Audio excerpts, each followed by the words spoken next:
Okay, I'd like to begin the May 7, 2012 Single Family Design Board. Kathleen's a little busy. We'll call roll. That's okay. So, Kathleen, if you could call roll, please. Chair Geisler? Here. Vice Chair Woolery? Here. Brian Miller will be in later. Fred Sweetie? Here. Jim Zimmerman? Here. And Bernie Bernstein will be absent today. All right, thank you. At this point, I'd like to open up public comment. Any member of the public may address the Single Family Design Board for up to 2 minutes on any subject within their jurisdiction that is not scheduled for public discussion before the board today. No slips, nobody jumping up. I'll close public comment, bring it back to the board for the approval of the minutes for May 7th, 2012. Okay. On the agenda, it's listed April 23rd. Do I have a motion? Okay, and seconded by? By Jim. And let's go through the minutes. Item number 1, which was 1291 Mountain Drive. Is there any comments on that? Item number 2, 3425 Sea Ledge Lane. Any comments on those minutes? Okay. Item number 3, 454 Los Altos Road.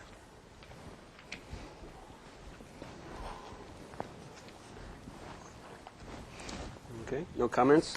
I believe that was the only items on the agenda for that day. I'd like to take a vote. All those in favor? Aye. Aye. Opposed? Motion carries. I'd like to move to the consent calendar for April 30th. Do I have a motion for approval of the calendar? Fred first. Second. And Denise second. And Michelle, if you could read that calendar, please.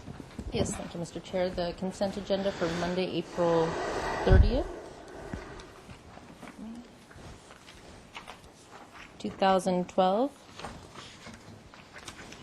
Item A, 2425 Calle Galicia was continued indefinitely to the staff hearing officer to return to consent with comments. Item B, 958 Arbolado Road was granted final approval as submitted of architecture, and landscaping was continued indefinitely to the consent calendar. Item C, 1120 Garcia Road was granted project design approval and final approval with the NPO findings.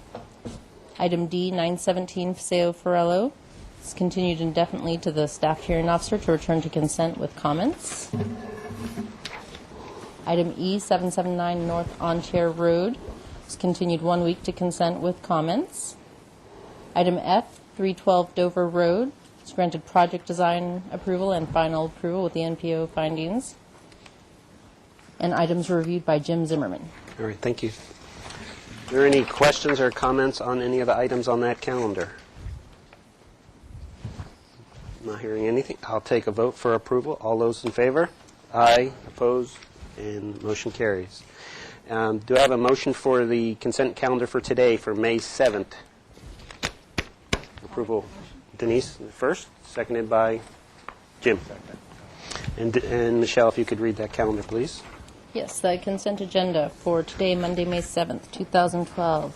Item A, 2547 Medcliff Road was continued for landscaping. Continued. Item B, 1900 Mission Ridge Road was granted final approval as submitted of architecture and continued for landscaping. Item C, 1865 Stanwood Drive was granted project design approval and final approval as submitted of architecture with conditions, and landscaping was continued. Item D, 779 North Ontario Road is continued 1 week to consent.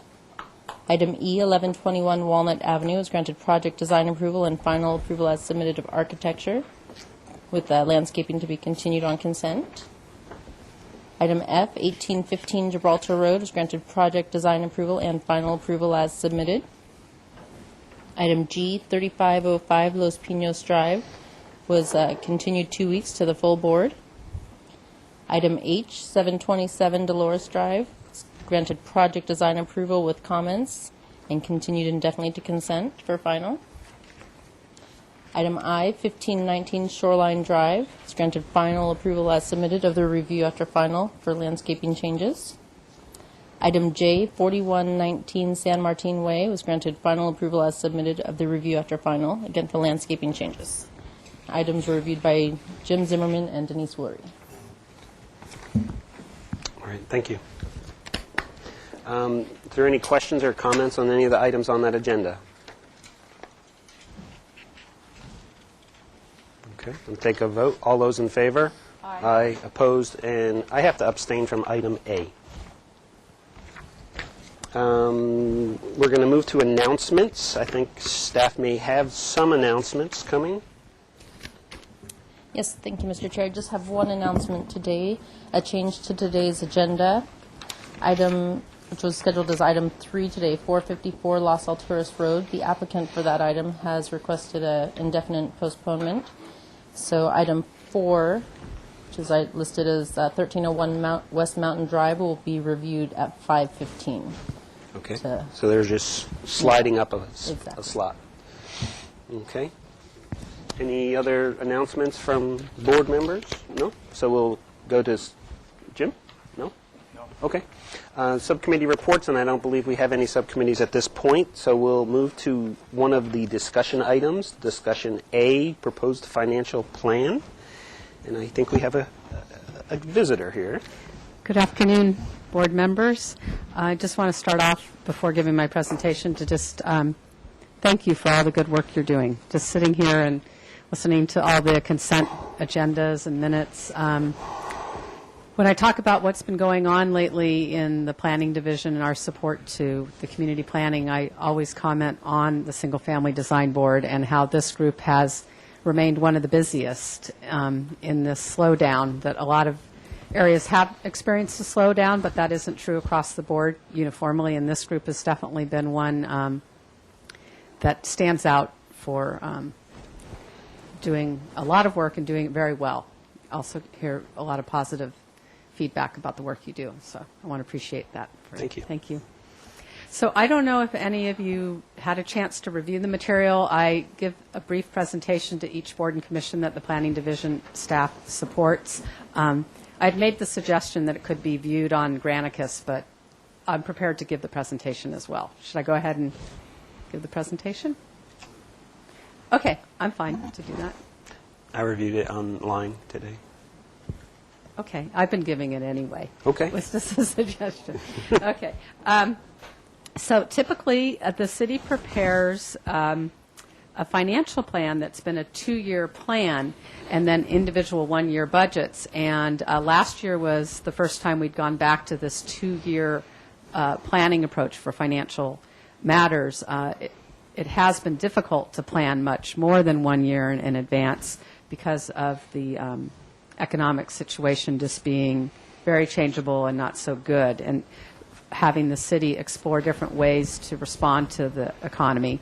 So a couple things that are good news in terms of this budget proposed for fiscal year 2013 is the budget is being balanced without the use of reserves and without employee union group concessions, otherwise known as the furlough has been the primary concession, although there were some other things negotiated each year with the bargaining units as well.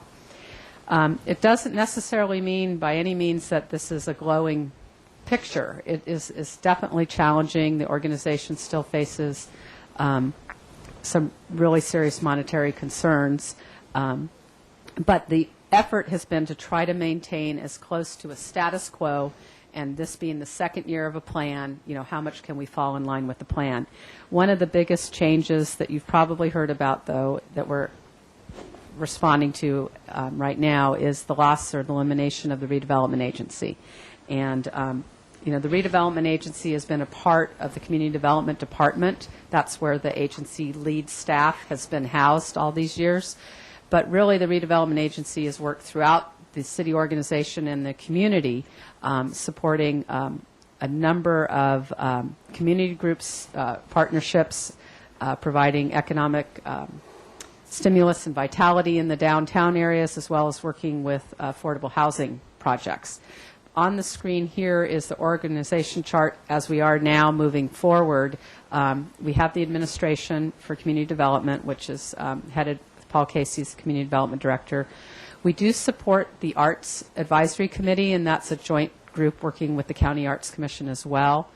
The Planning Division, my group that I think you're pretty familiar with in the 4 programs we have there: development and environmental review, the zoning, ordinance, information and enforcement, design review and historic preservation, and long-range planning.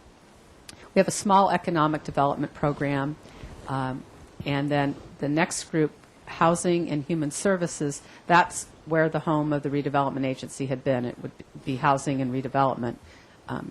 Now that group has been condensed to be focused primarily on housing programs and community services and the necessary steps to dissolve the RDA as the successor agency. Then we have our building and safety division with the code enforcement, records, and building plan check and counter services. So other than RDA, the organization hasn't changed that much. Here we have a pie showing monetary amounts and percentages. What's important to understand here is this whole piece is not going to be an ongoing community development department or city fund once there is the dissolution of the redevelopment agency.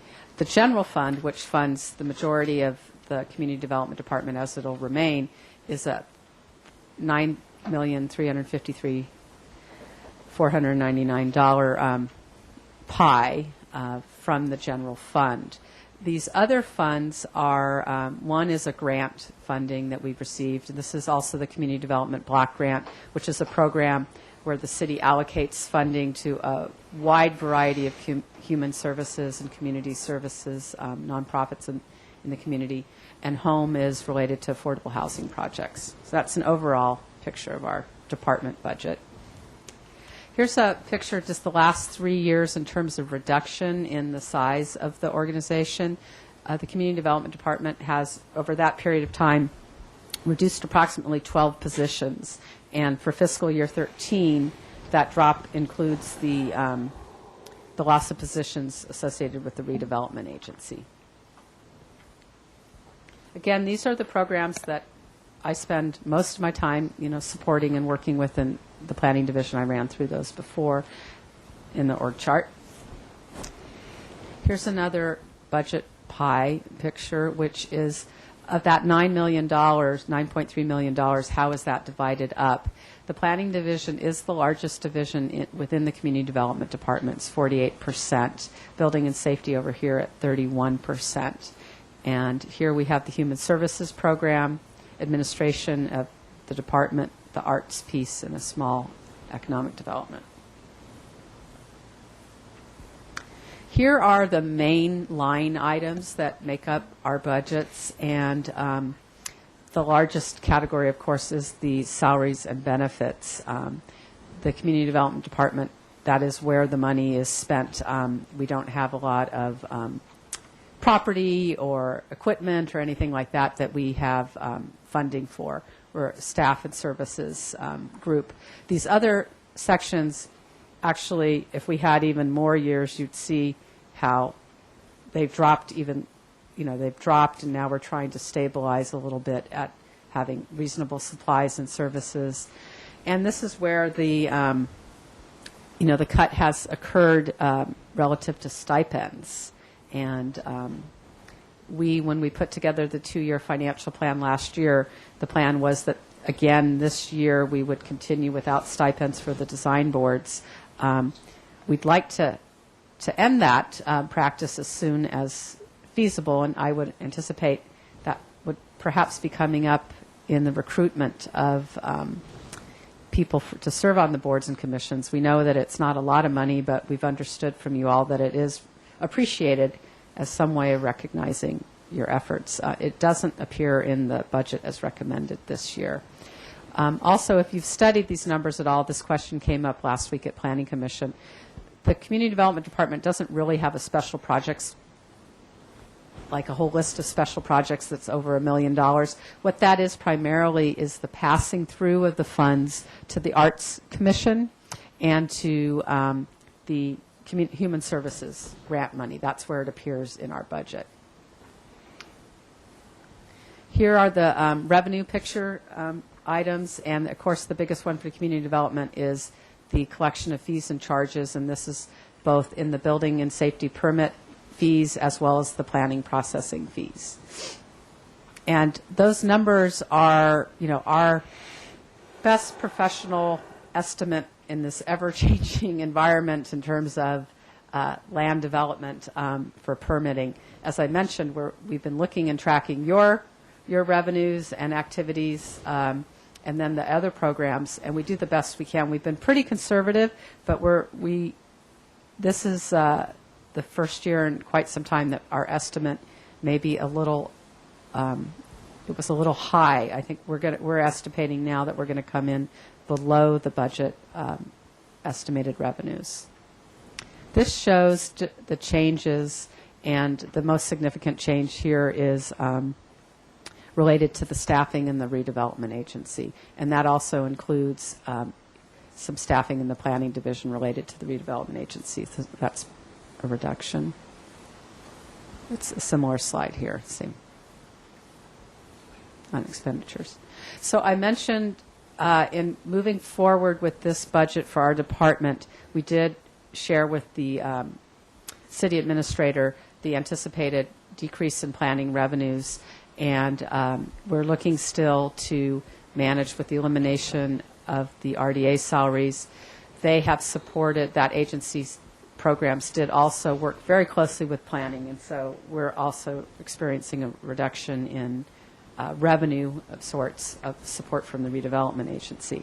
So managing that overall, it was a concern not just for our department, but because the redevelopment agency actually was helping support part of the city attorney, part of the city administrator's office. So that's been a big deal to work out in this budget. We are looking each year at the fee resolution. I think you all are pretty familiar with that come July 1st, it's not unusual that the city planning, we put out a new fee resolution and make some adjustments. We are proposing primarily a 5% increase, but not in all items. We're keeping the zoning information report static at the current level, CUPs as well. We also keep the sign review fees down fairly low because we want that. We don't want that to be a disincentive for people coming in and getting the sign reviews. And then there were some details in terms of annexations that I made a changes there as well. Building and safety is looking at primarily a 5% increase as well. We have reviewed these proposed fee increases with the Finance Committee, and they pretty much just needed the explanation. It didn't seem that they didn't have a lot of question about it. But they did ask me, how do people become informed of the fee increases? And, my response is we do usually put out a land development team bulletin. I make these rounds to discuss the budget with the board and commissions. And then again, most people coming to the counters and working through the system are familiar that it's not unusual to see a fee adjustment each year. So here are some of the key changes with the loss of the redevelopment agency. Two former staff members in the planning division who moved into the redevelopment agency are now returning to the planning division. And one of those positions is filling a vacancy that we've had for a while. Since the time of the retirement of Roxanne Milazzo, we held a position vacant. I think you're familiar that that's been one of the main ways that the city has shrunk its workforce over these last years, is not filling positions as they became vacant. Well, that practice has helped us now be able to accommodate one of the planners coming back from the redevelopment agency. And then the other numbers, again, are relating to how we're budgeting and making up for the losses of the redevelopment agency. The final note here is the change in the division, a new management position to run the Housing and Human Services division. Building inspection, we've held a position open called our building inspector aide this last year. It was the third position at the building counter. That position is now being eliminated. We're still working with a half a building inspector in building and half shared with the water resources. These are all things to keep our budget tight and on the reducing side as much as needed to offset the loss in revenues that we're experiencing. This is my last slide, just to comment on the planning P3s or performance measures. This is just a brief listing of 4 key things that are going on in the planning division. And the top one being strive to maintain levels of service for enforcement, counter, and plan check. There is still a great demand for service to provide to the community in terms of plan check, building permit, and all that. And we've been struggling from time to time as we've reduced and changed staff around to keep the levels at some moderate pace. The plan Santa Barbara, we are into the first phase implementation of the general plan, and the council has authorized and directed us on major zoning ordinance updates. The Historic Resources Work Program, we're coming out with a draft element, historic resources element that's been put together by a task force, and that'll be having hearings shortly, as well as bringing on the urban historian. We were authorized to hire for that position.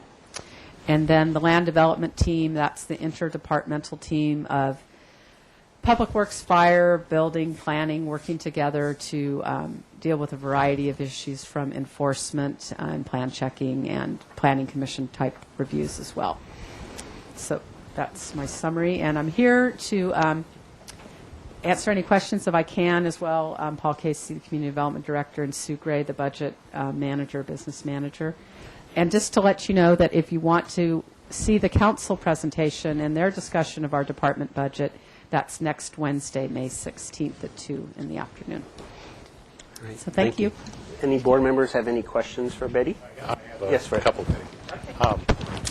On the stipends, I didn't even realize there was one when I took this, so it doesn't matter. But in general, what's the dollar value of stipends for all of the boards that you would have to fund? What's the general When idea? we looked at it as a whole pot, whole amount, I think it was about $50,000 when To we fund first all. started to look at whether or not that line item should be reduced in these tough budget times. 50,000, yes. Okay, I was curious. And then the other question I have is, given the activity of this board, our staff support is absolutely fabulous.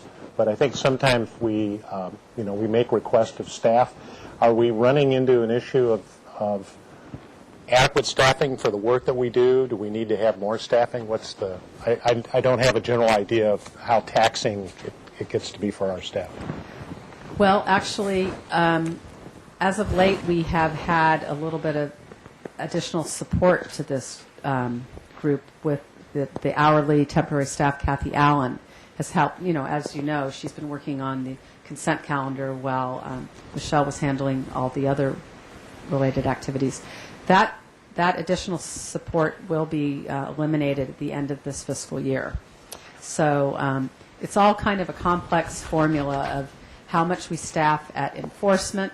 That's where it just gets less and less in enforcement staff so that we can support the board and commissions on a weekly basis. We have the every other week meeting and then the every week consent.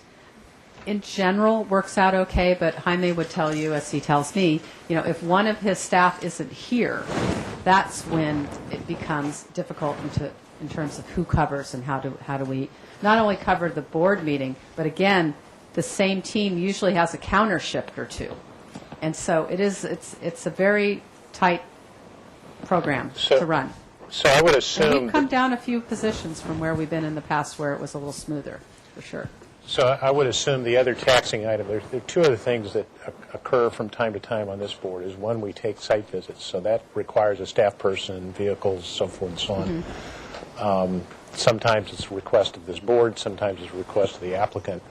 But the other thing I noticed is we tend to hear a lot about noticing, and I know there's specific rules, but I also realize that noticing is a cost factor in how we do this. Is that become an issue, or are we okay there? Well, I didn't really explain the background of the planning fees, which maybe some of you are familiar with. The cost recovery from the fees for the single-family design board, we are analyzing that. We're continuing to analyze that, but our goal was approximately 50%, that we would recover about 50% of the costs for supporting each application as it goes through this process, and there's a 50% general fund subsidy.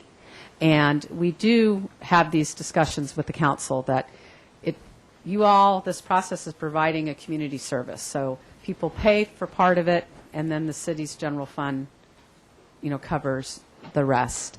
I would say that really this group is not particularly demanding. You don't stand above how can we meet the needs of the SFDB.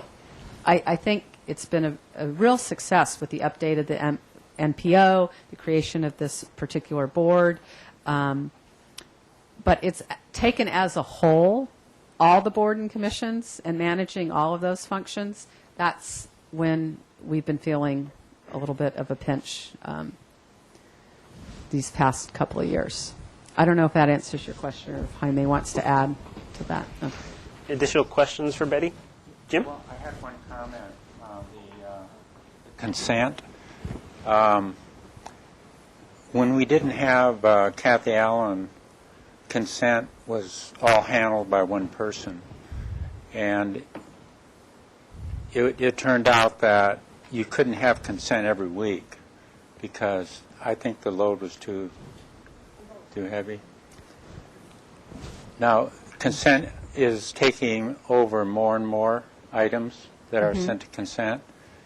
And so I think you really need to keep a person there because it takes a lot, a lot of paperwork and a lot of organization. So. Right. If we have your lead staff, Michelle, continue with the consent every week and then the full board every other week, she can devote that time to that function, and she's well prepared to do so. But then she would be less available to work the counter. Is kind of how we work this internally. I also want to remind you that prior to the creation of this board, we had one staff member doing both the ABR and SFDB workload, and that was difficult to maintain. So we now have the luxury of separate boards, and it does soften that workload. And we do have the capability to reallocate some of Michelle's time because she has picked up some counter shifts because of the loss of staffing. So we plan to integrate her back into doing more for the board. And less counter. Okay. Any other comments or questions? Okay. Thank you, Betty. Thank you. And we have another discussion item, item B, the FPPC conflict of interest. And I think Steve Wiley heading up.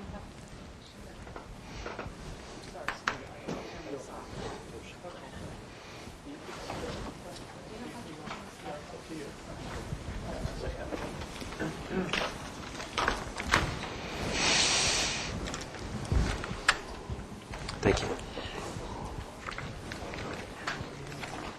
Welcome. Thank you. I'm Steve Wiley, the city attorney, and I asked to have this subject placed on your agenda and for the chance to speak to you briefly about what people call conflicts of interest. I've provided you with a package of materials. I'll tell you, that package can be somewhat overwhelming, I think, even to me. I'm very familiar with this subject, but it's pretty detailed. Well, some of those materials have to do with the fact that as public officials, you have to file an annual statement of economic interest with the city. And on that statement, you're always asked if you've received gifts of over a certain limit, and if so, you have to list those gifts. You're also, as a public official, required to observe certain rules on reimbursement for travel and expenses related to travel. So there's some information in there about that. The main thing I want to emphasize today is the accessibility, the availability of the city attorney's office, primarily me and Scott Vincent, who advises the community development department, that we're available to try to answer your questions, to try to help you figure out, for example, if you have a potential conflict of interest, or even possibly filling out your statement on financial interest. Now, I need to say, though, however, we're not your lawyers. We're the city's lawyers. And so when you think about it, it really wouldn't be appropriate, nor would you really want to meet with us and disclose your personal or your business financial information, because we're not in an attorney-client relationship with you. But we do want to, I do want to be accessible to you to help you through this process, and primarily that help would be in answering questions about conflicts of interest, and in the primary thing we would do is try to work with you and the staff of the FPPC to get your questions answered. Let me back up a minute and explain. This all has to do with what's called the Political Reform Act of 1974, and that has to do with a special type of conflict of interest, a financial conflict of interest. I have found over the years that people think they know what they mean by conflict of interest. The term is used commonly. Newspapers use it. Isn't that a conflict of interest? And I think there's two types of conflicts of interest. There's one general sense that maybe you have some preconceived notions about a project or an application, or maybe you have some contacts with an applicant. Maybe they're a friend of a friend, or even a relative, a brother-in-law, or something like that. And people will say, you have a conflict of interest because this is a friend, maybe a friend or a friend of a friend or a brother-in-law or somebody you know from Rotary or something like that. That's what I call a general conflict of interest. People may say, well, you have a conflict of interest. And they're essentially saying you're biased either for or against an applicant because of some prior association or contact with an applicant. I'm not really talking about that. I'm talking about a specialized type of conflict of interest that's regulated by law, and that has to do with a conflict that actually could put money in your pocket or potentially take money out of your pocket. What the law defines as a material financial interest. For example, let's say an applicant comes before the SFDB and it's a neighbor of one of, I think this probably happened. It's a tear down and rebuild, and it's 2 doors away from your home. Is that a potential material financial interest regulated by the Political Reform Act? Probably so, if it's only 2 doors away.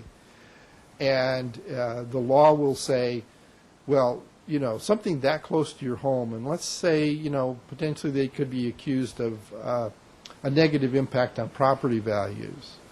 You should make that connection and say, it's too close to my home.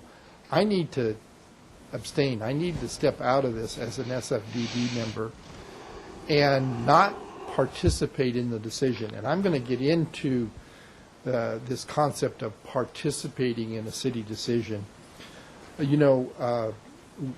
have had an instance of a city, I think he was a former ABR member, who was recently fined by the FPPC for participating in a decision before the ABR when he was a member of the ABR. And I believe he misunderstood, or I suspect he misunderstood that, and somehow thought by simply stepping down from that decision, he did what the law required. But it's more than just stepping down. And I think that stepping down means you have to leave the room. But it's much more than just doing that. So, one of the documents I've provided you with is a memo from Scott Vincent that was sent out in 2011. I think Scott met with you at the time this memo came out and explained it. And I won't go into great detail, but it's dated June 27, 2011. This is actually just an updated version of memo memos that we've issued out of the city attorney's office several times in the last 10 years. But I want to particularly call your attention to this memo because it defines this concept of participating in a decision and how that's regulated. And let me just say that, as I say, it's more than just stepping down. It's more than abstaining. You participate in a city decision if you contact a member of the staff and you advocate either for or against that application. And the same is very much true, of course, if you contact a fellow SFDB board member. So you can influence a city decision, and that's the word that's used by state law, influencing a decision by participating in the decision by phone calls, by emails, by personal contact. So when you have a conflict of interest, let's say that example I gave of an application 2 doors down from you, it's about not contacting staff and advocating, not contacting a fellow board member and advocating, and again, I'm talking about either for or against the project, because you have a conflict of interest or a potential conflict of interest, because it might either positively affect, in this example, the value of your home. And the law says it could even, you could even be a renter. You don't necessarily even have to be a homeowner, but let's say that it could potentially impact the rent that your landlord would charge you. That's a material financial interest. So it's important to think about what you need to do when you have a potential conflict of interest. The real estate example is generally a pretty simple one to deal with. When an application is close to your home, or let's say you own business property, close to your business property, doesn't just have to be your home. That's probably the least complicated type of conflict to figure out. In general terms, and I'm just sort of summarizing what the law would require. If an application is, say, within 500 feet of your home, I would tell you that the FPPC is probably going to conclude that you had a potential conflict of interest and you need to step down. If it's more than 1,000 feet, and I'm here referring particularly to the SFDB jurisdiction, you're only looking at single-family homes. If an application is more than 1,000 feet from property that you own or rent, it's probably not a conflict, although you might want to check with the city attorney's office, and we could talk it through, and we might check with the FPPC. Another point I want to make about the FPPC is that they will not deal with someone who is asking for permission after the fact. If you have done something and then you think, oh, you know what, maybe I shouldn't have done that, or maybe I'm wondering about whether I should have done that, and then you go ask the FPPC if it was okay, the first answer will be, we don't do that. We don't deal with something that happened in the past. We will not respond to that. We will not give you an informal opinion letter. So if you think there's a problem, we need to get to it beforehand and try to get an answer from the FPPC. These materials indicate that they have a sort of a hotline, advice line that at times, and it's limited hours, you can get advice over the phone. Although I have found that advice tends to be so qualified because they say, well, I don't really know all the circumstances, and it's so qualified, it's of limited use. I prefer to try to get advice from the FPPC in writing, and that means that we submit a letter to them, and we give, in our office is particularly good in knowing the kind of the background facts that they're looking for, and we'll work with you to submit a letter and get a response before something comes before you. Now, please interrupt me if you have any questions. One of the things we're going to all of the design review boards and talking to them in particular because, by and large, this conflict questions comes up most often for design review board members. And that's because as design professionals, typically, you're out there, and particularly in a community like Santa Barbara, the size of Santa Barbara, you're out there representing people, working for clients, doing projects. And in your case, you might represent someone who has needs to go before the SFDB and get design approval. One of the things about that is that you can't represent someone in front of your own board, and you can't participate in an SFDB decision for a client. And again, participating is contacting staff, contacting a fellow board member, sending a letter, sending an email, advocating for or against your client's position. And that's tough at times like I say, in a community like Santa Barbara, because unlike, say, the Los Angeles area where you could be an active architect or a landscape designer or landscape architect or civil engineer and have clients, go before cities and county boards 30 miles away from your office and have plenty of work. That's just not necessarily true in Santa Barbara. Steve, I do have a question regarding what you just spoke about.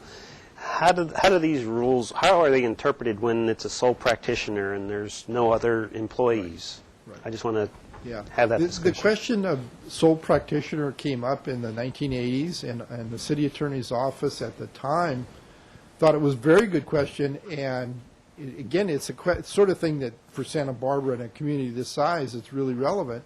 So we went to the FPPC and we explained the concern and said, is there some way we can not have this absolute disqualification rule for a sole practitioner?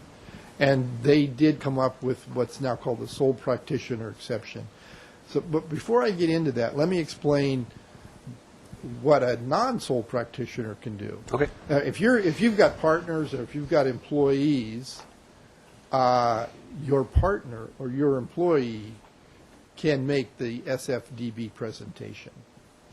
And so long as you don't make those contacts and your partner does, then you're fine. It really, this rule, the conflict rule, becomes tough for a sole practitioner to say, what am I supposed to do? I don't have a partner. I don't have an employee. And the answer is not great, I think, from your perspective, but it is some daylight. It allows a sole practitioner to prepare the drawings, to prepare whether it's, civil engineer drawings or architectural plans or a landscape plan. You can prepare the drawings and get paid for that and obviously get compensated for that. Your client can use those drawings, but again, you can't advocate for your client. You can answer questions about the drawings only. And I know what happens nowadays, architects, engineers, not only are architects and engineers, they're also permit processors. They're also, it's kind of full service for your client. I can help you get through the city permitting and design review process. I can speak on your behalf. And unfortunately, if in the case of your own board, you can't do that. You can't advocate for your client. Even a sole practitioner, as I say, you can prepare the drawings, you can answer questions about the drawings. And what's the scale? What do I have? A staff member calls you and says, "Do I have the right version? It's dated so and so." And so it's that line between advocacy and simply answering questions. And I think one simple way to think about this is if the contact comes from staff and they ask you something, that's probably perfectly permissible. But if you're initiating the contact, it's almost like you're advocating for your client. So it may be that if you're an architect and you're appearing before the SFDB and then you're on the SFDB, you say, your landscape architect needs to make the presentation for you, or you talk to your client about that. Some clients can feel like they can do it themselves, depending on the project, and you're available, maybe sitting back there to answer questions, and make it clear that you're only available to answer questions about the drawings. So does that answer your question? Yes. Because there, well, anyway, I won't, because I know we're running late already on the agenda. As I say, this is a particular concern for design review board members. I think of the 3 city design review boards, the SFDB has less of that. I just think the nature of what ABR and HLC does, that there's going to be more instances where this potential could come up. And I think it may be easier for an SFDB member to just prepare the drawings and not have to make the presentation. But that's just kind of my view of it. So I'll finish up there. I want to, again, emphasize this. There's a lot of material here. If you're ever inclined to read through it, try to figure it out, and you have any questions, I've got my email address on the cover sheet there. Please feel free to contact me or call me or Scott Vincent, and we'll try to answer your questions. So, do you have any other questions? All right, thank you. Anybody have questions? We're good. Thank you very much. Thank you. So at this point in time, we're going to move to the regular agenda. Item number 1, 22 Nicholas Lane. We'll have an applicant come up. We'll get some drawings and get started as soon as everybody's here. Okay?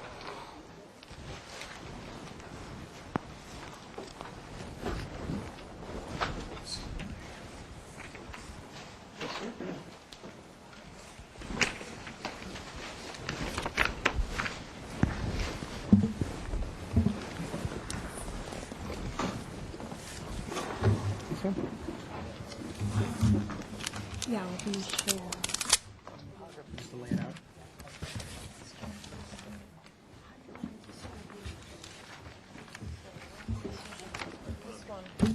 Okay. Okay. And then a set down here and a set.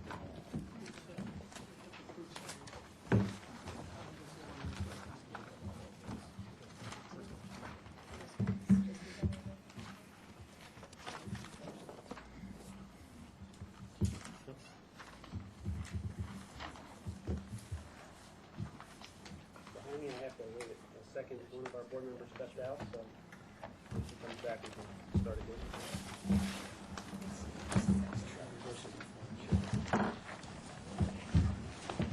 So these are usually 2 sets in there.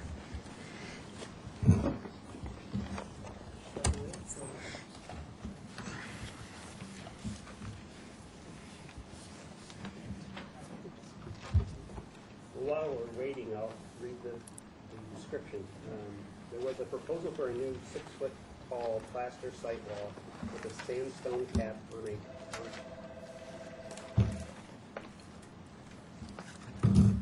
a new 6-foot tall plaster site wall with sandstone cap on the Barker Pass Road side of the property and along the north interior property line. Multiple stacked stone walls varying in height from 6 inches to 3 feet. New landscaping, new 1,555 square foot flagstone patio to replace an existing 640 square foot concrete patio. Remove and replace garden stairs and removal of one existing 16 to 18 foot tall cypress tree. The project will involve approximately 32 cubic yards of fill. That was the original project description. And then this project is actually here for a review after final for minor design alterations to the approved 6-foot stucco wall, including changes to the top of the wall height and an extension of the wall. And this is the minutes from the prior meeting, I guess. If you could introduce yourselves, please. Okay. I'm Kimberly True Nature Landscape Architecture. Sky McGinnis, Skyline Construction. All right, welcome. And your presentation. Jaime, do you want to do your staff comments? Mr. Chair, why don't we hear the presentation Okay. so you can understand the project, and then I'll tag on All right right, after thank that. If you'd like, this is a copy of the original submitted photos to give you some background. The vegetation was rather overgrown at the start of the project, as you can We're see. just putting it so the camera can see Okay. it right now. Kim, if you want, I have those in much larger format. Okay. And so this is a copy of the set that was initially submitted to the city. And then we have some additional blow-ups of pre-construction and then after. These photos were taken in 2009, just to give you an idea. We've been working on this project for quite some time. We initially came in before our intake meeting, actually, and discussed the project with staff, and were originally contemplating an 8-foot wall along Barker Pass Road, and we were told that would be inconsistent with the neighborhood.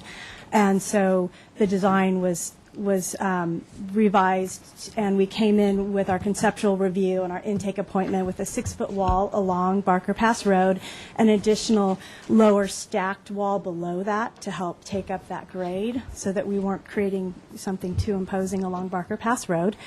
And so we met several times with staff, and we felt that we had come to a good decision on the design, the plant palette. We worked with fire department on that. We did have a Tier 3 stormwater plan, and that was approved. And so we went through, the project went on consent because we had stayed within the hillside design guidelines, fire, and we tried to meet everything to a T.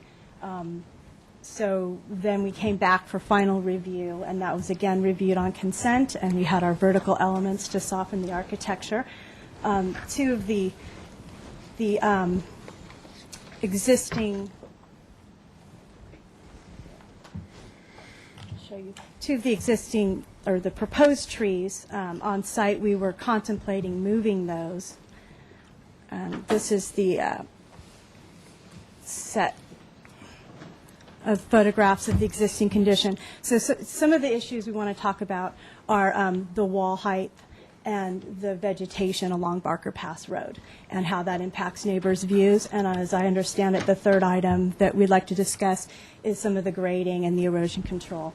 So the first item, we really thought we were building the project right to plan. The inspector was out on site, and we actually, I think we got final, or we were about to get final. Whenever you want me to take over, I can kind Okay. of The building part. the building part, and this is this is where the kind of the origin of some of the issues I think became up. The plans and trying to follow the elevations, we realized at a point after struggling with this hillside and having to actually go down a little bit further with the footing because of soils issues. But coming from the elevation on the doorstep and following the elevations all the way across the patio to the stairs, and then the stairs to the middle wall, and then the middle wall to the outside wall, we realized that there had been a discrepancy between the I think it was the foundation plan and also the planting plan. So we were actually off a foot. So we added an extra course along the Barker Pass wall to try and mitigate the conditions that it was causing it to be. It was causing it to feel like the middle wall was way too high. So we actually wanted to bring up the soil. And even though the plans called for there to be a huge number of yards imported to the project, we actually exported dirt. We never imported anything. And so we actually pretty much maintained the grade as it was. We didn't even build up the grade necessarily because we didn't actually bring in any excess dirt. We've only exported dirt thus far. So that left us with the Barker Pass wall being 9 inches higher. So everything's built basically per plan except for this little section here, which we'll get to. Everything is just increased by 9 inches. And so we had Prober Surveying come out, and he actually did an elevation above sea level so we could determine the wall heights along Barker Pass Road. And then Mr. McGinnis did some additional contractor surveying. We went out, measured the walls, did the math, and came up with the top of wall elevations that you're seeing on the revised plan that we're requesting approval And for. part of the elevation, part of the reason why the elevation is a problem, because going from up here on this patio to down here on this patio, we're trying to deal with a huge amount of fall coming down the mountain. Mm-hmm. So trying to deal with that fall and try to make something that's aesthetically pleasing for both neighbors. Mm-hmm. And so as you saw before, there was a lot of vegetation on the site. And this, these Google Earth, or I guess they're Bing maps, kind of show you the amount of vegetation that we're talking about on this parcel. So where's our site here? So everybody sees it here? Mm-hmm. Okay. Mm-hmm. So the Barker Pass wall is going along here. So there was a lot of vegetation. And so, And this there. is the Yeah, Barker looking Pass down. section that was all, not pittosporum, but whatever they are. Pittosporum, I think there was everything. Myoporum, pittosporum. The whole kitchen sink was in there, oleander. So that it was extremely dense. And when we originally did the elevations, and let's switch to the elevation page. Here. The original plans had that wall in elevation 4 coming straight across to the column, and that's basically when everything shifted by the 9 inches where we needed to figure out how to correct that difference. And this is when we were understood that the neighbor began to be concerned about views. And we weren't, since there was so much vegetation there before and we didn't even see the neighbor's window during the whole design process, this was sort of a new issue. And so Mr. Kopakin, after an accident, went over and spoke to the neighbor, and they agreed upon cutting back the wall to where you see it in this photograph here. So they verbally agreed. So there was a step up, and then this wall had initially been all the way over to that drop where the curve is, where you're seeing that there. I should just clarify that. Mm-hmm, yeah. So actually, I met with a neighbor before Mr. Kopakin arrived back in Santa Barbara, and she had requested that we cut the wall back to where you can see the green paint, which had started there. And when the Kopakins met with her later on, they felt like it didn't make any sense to cut the wall any further back because the only view enhancement that you would get would be the backside of the far wall, which I could only agree. And so we thought this was kind of meeting halfway, and that's why we had cut the wall where you see the green portion right there. Okay. And some of the other issues are the soil, and I think you'll hear about that in the staff report, and we're more than happy to lower that grade back down, provide a swale, install erosion control blanket, SC-150, so that we're not having any soil movement in that location. We're more than happy to do that. And that when Jaime came, that was not in any way, shape, or form a finished grade. That was just something in the process of we were trying to get rid of dirt, and we were trying to figure out where we could do it, and if it didn't make it here, then it was going to go down and continue the grading process. But it was all just dumped over there recently. Yeah, so we're not at complete finished grade at this point. So I think that's about it for the background and the history of the walls. I was contacted, and if we want to talk about the trees, which is the other issue, this is where they originally were proposed on the plan, and this was suggested by staff, and I thought it was a good idea. Now that the trees are on site, it's nice to have them softening the view from people that are driving up and down Barker Pass Road. And so we had considered shifting the trees on site from the original locations, and I had a marked up plan, and I did scan that and send that to the neighbor's representative, and the trees were put on site for them to review, and it's my understanding that they feel that the trees are blocking their view. So we're open to discussing that, and the initial planting plan did have the trees below the wall, as you're seeing here. When Ann Marks from Fire reviewed it, she requested that we pop the trees up between the lower stacked wall and the retaining wall, just so that they didn't overhang Barker Pass Road. And then we do have some lower plants underneath the trees, and then taller plants, some Pride of Madeira and other plant material, rock roses up against the wall to help soften the wall, but we didn't carry extremely tall plants along the whole edge so that we weren't creating a fire ladder situation. And again, these are fruitless olives, so they're very open, they're very airy, they can be kept light and open. So, we're completely open to, putting the trees back to where they are, and actually looking at the site now, we have one in the corner, one here. The client would like almost 3 of them because it really softens that wall from the road and from the inside. Both sides, yeah. Because they're basically from the inside of the house, the neighbor, I think right here, across the way, you can see that here, the neighbor across the way, is it that one? No. Which one? You have a good one? Yeah, I got it. There we go. Thank you, Brian. Smaller. Brian to the rescue. So by moving the tree that was to the south, to the middle area, then we're providing screening between the dining patio and the main outdoor living space up on the top and the neighbor right below. So there's a lot of neighbors, and we do have a number of letters of support from neighbors that we've been trying to work with to make everyone happy. It's a very complex project. It's on a hillside. We're trying to, balance street trees, views, fire, drought tolerance, stormwater, and so we're here to sort of, try to figure out how we can address the height of the wall. We'd like to get permission to keep the Barker Pass wall as is. But we're prepared to discuss some options about the wall between these 2 pilasters, where it returns, where that angle is, and where it cuts up. The main reason our clients are not happy with this is the 2 cuts. They feel it's too busy and it just brings too much attention to it.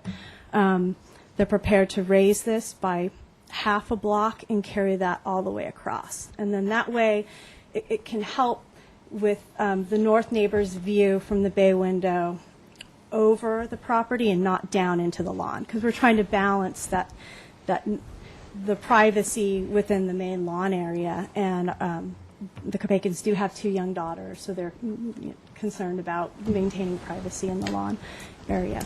Okay. Anything else?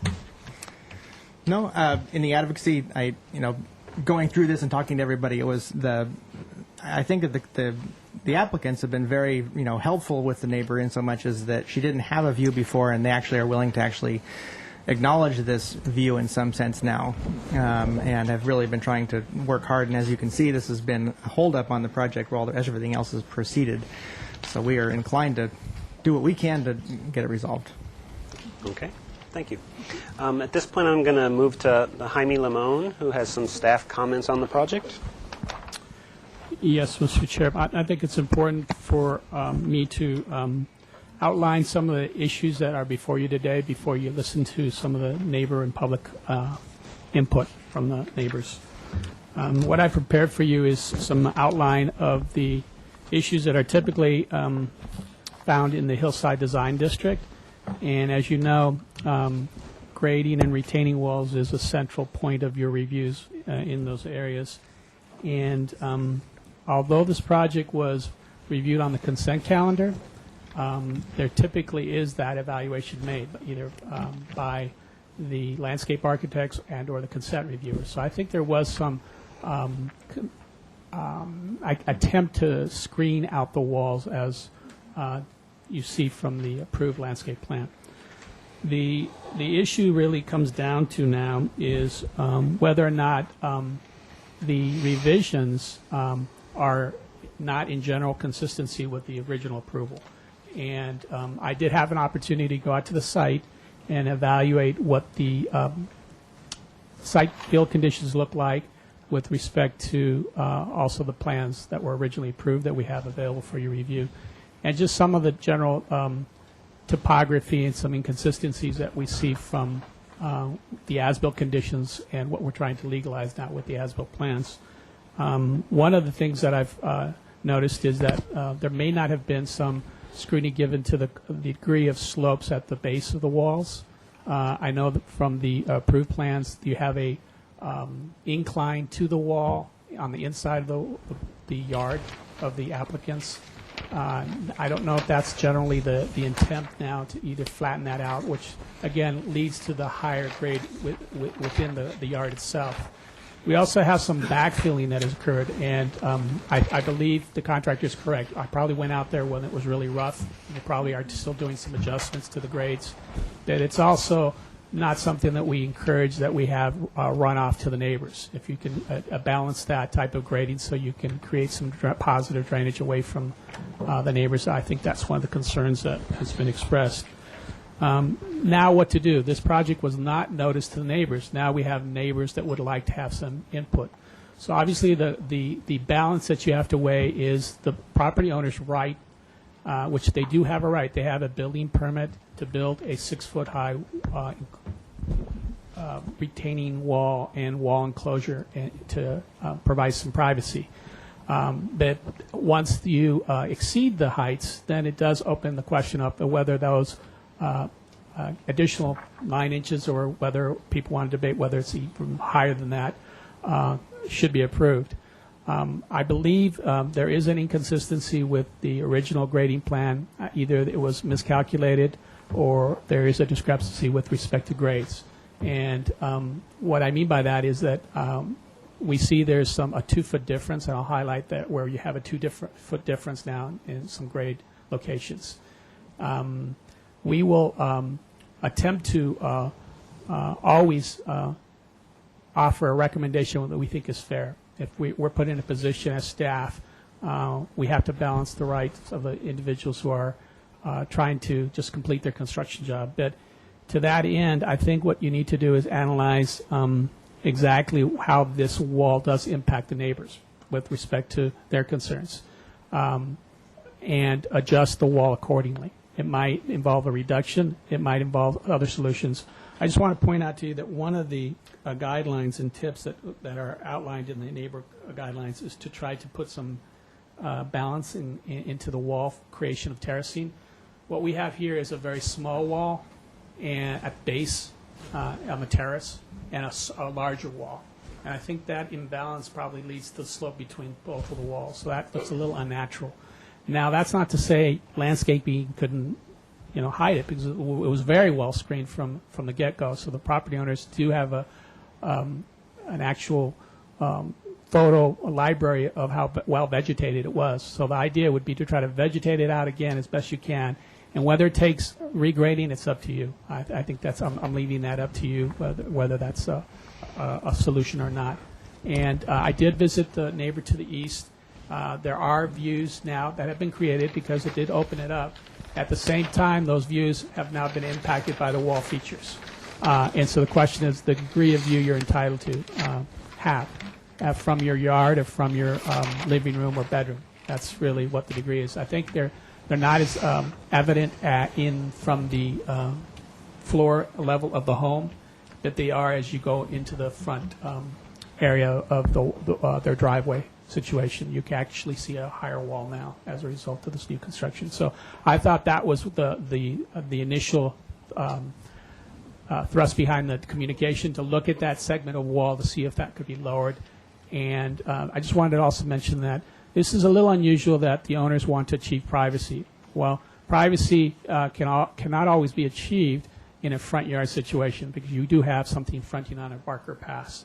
And it's actually their rear yard, but they have two yards. They have a front yard off Nicholas and another yard off of Barker Pass. So whether they can achieve the privacy they desire, it's almost difficult without having a high wall situation. Okay. Okay. Thank you. At this point, we're going to go to public comment, and if you could just clear that, we're going to have the public sit in that chair. And I don't have any slips. We'll get them. So we're gonna have public comment and come and sit over there. And we have 2 minutes per speaker. Do you want want the applicant to speak first, or do you want the neighbors to speak? Whoever fills out the first slip. First person Yeah, you can come and speak and fill out the slips, but we're just trying to move the meeting along. Good afternoon. My name is Mindy Wolf. I am a real estate lawyer. Did you all get my letter in your packet before the weekend by any chance? Yes. Anyone have a chance to review it? Yes. Maybe. I just don't want to read. I don't want to read the letter to you because that's not a good use of time. I represent Patricia Rumsa, and I have a similar map for you to help orient you because this area up there is a little bit hard to orient. And I'm going to show you where the ocean is, and I'll show you where my client is. Just make sure you speak into Yep, we're that. being recorded, so I'm going to do my best here. So my client is the pink dot here. This is the applicant's lot here. And what this map is specifically showing you is the historic cooperation of the neighborhood with regard to ocean views. This is south and ocean, this direction. Mm-hmm. So when you're here in my client's property, you're looking over the applicant's property towards the ocean. Specifically, what this picture is showing you is historically, Ms. Rumsa has trimmed trees on 3 different properties in order to preserve her ocean views.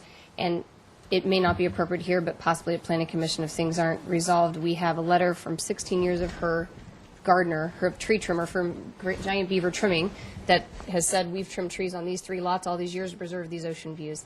And it's a strange thing because the position is that she never had ocean views, but for 16 years this trimmer has been preserving those views. Further, Ms. Rumsa has been trimming her trees to accommodate these uphill neighbors' views over her property. So one thing I'm trying to show you is that in this Barker Pass neighborhood, people trim their trees to accommodate ocean views. They take this into consideration. Obviously, it's a really big deal. It's a big deal to my client. So this is just hopefully helping you orient where my client is. It's exactly north of the project.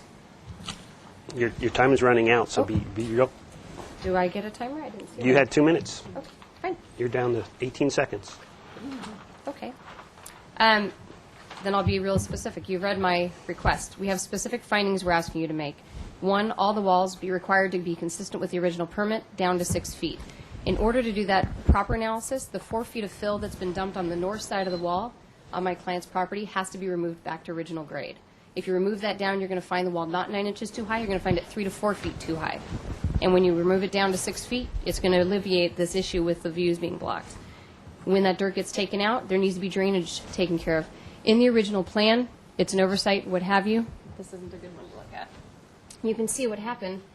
For some reason, the area on the north is not landscaped, it's not drainaged, it's not attended to. There was consequently no change to happen on this side of the wall. Yet all the vegetation got ripped out, 4 feet of dirt got dumped, and all of that rainwater now flows onto my client's driveway here. So we need to have drainage on that side, we need to have plantings on that side, and we need to have the wall consistent with what permit was issued originally. The last thing, street trees. It's in your guidelines to encourage street trees when they're good. One of the other neighbors has a picture of what it looks like when you drive along and you look up at Barker Pass, and all you see is the little thin trunk of this tree. It being set up off of the street makes it no longer a street tree. The fire department's requiring it up. Now all it does is block Ms. Rumsa's view, and I have pictures of that. But of course, I'm running out of time. I think So we do understand it. we would prefer to have those trees, finding that those trees be eliminated from the plan entirely. Thank you. So, again, I have no slips. I don't know who to call.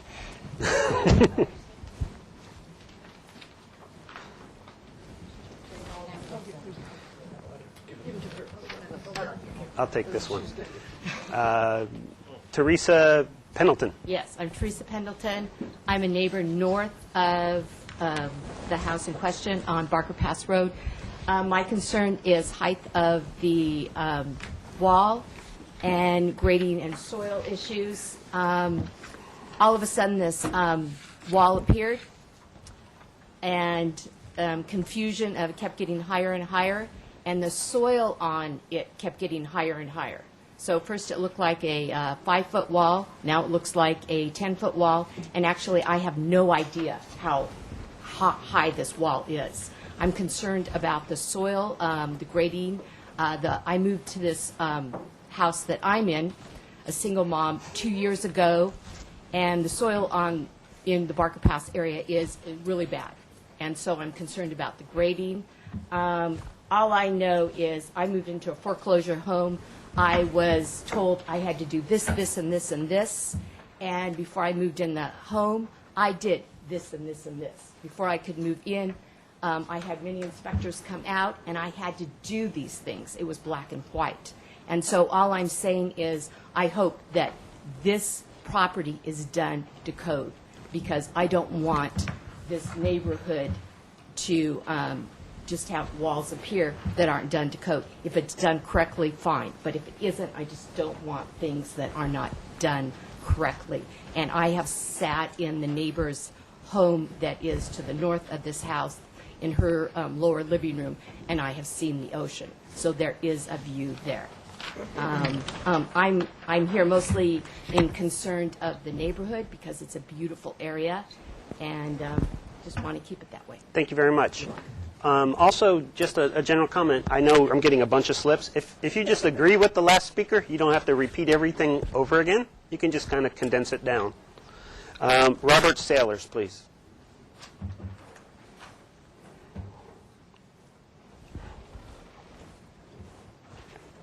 Yes, sir. Welcome. I am Robert Sailors. I live directly across Barker Pass Road from the project. I have a couple of pictures. My concern is two things. One is the height of the wall, and number two is the vegetation that's proposed for it. Now, we proposed to talk with the architect, with their landscaper, with the owners last Thursday, and we came in here to do that. They refused to meet with us, okay? And so we had Susan Van Atta come in and go over the landscaping. And she said that the landscaping that is proposed on Barker Pass Road enhances and emphasizes the wall, and it does not screen it. Okay, so it originally on the original plan, if you see that lower wall, that was to be a stone wall, not a concrete wall. It was supposed to be made out of stone. And instead, it is a inexpensive precast concrete that's stacked up. Does not look good. Absolutely does not look good. It needs to be screened, and well, that's about it. All right. Thank you. Thank you for your comments. We're going to move to Patricia Rumson. Is that correct? Yes, Rumson. Rumson. Good afternoon. I'm the owner of 1909 Barker Pass Road. I purchased that property over 21 years ago. I purchased that particular house because of the ocean view, and I looked at 75 houses prior to purchasing that particular property. I've always had ocean views. I've always maintained them, and I've cut my neighbors' trees in order to maintain that. I really believe in the good neighbor policy. We were not notified of this particular project. I only got involved with it after they tore down one of my fences and also cut a storm management drain that we've had for years. We have tremendous runoff out of Nicholas down 36 Nicholas Lane and down into my property. So I know what the rains are like. And so I did not, I was very concerned about that, as well as my neighbor that came with me, and we were assured that it would be according to the permit. It is not built to the permit, and now I have mudslides every time it rains because of the dirt that is being stacked up. Good neighbor policy would have been that we would have been informed, we would have looked at the plans, and we would have given our input. And I do believe that every property owner does have say in what they're doing, but also we're in a neighborhood that's on a hillside, so the slopes are real important to us. Putting trees up now, the 2 olive trees, and now today I hear there's supposed to be a third one, blocks my view. Those trees are going to grow. And I have pictures of the trees.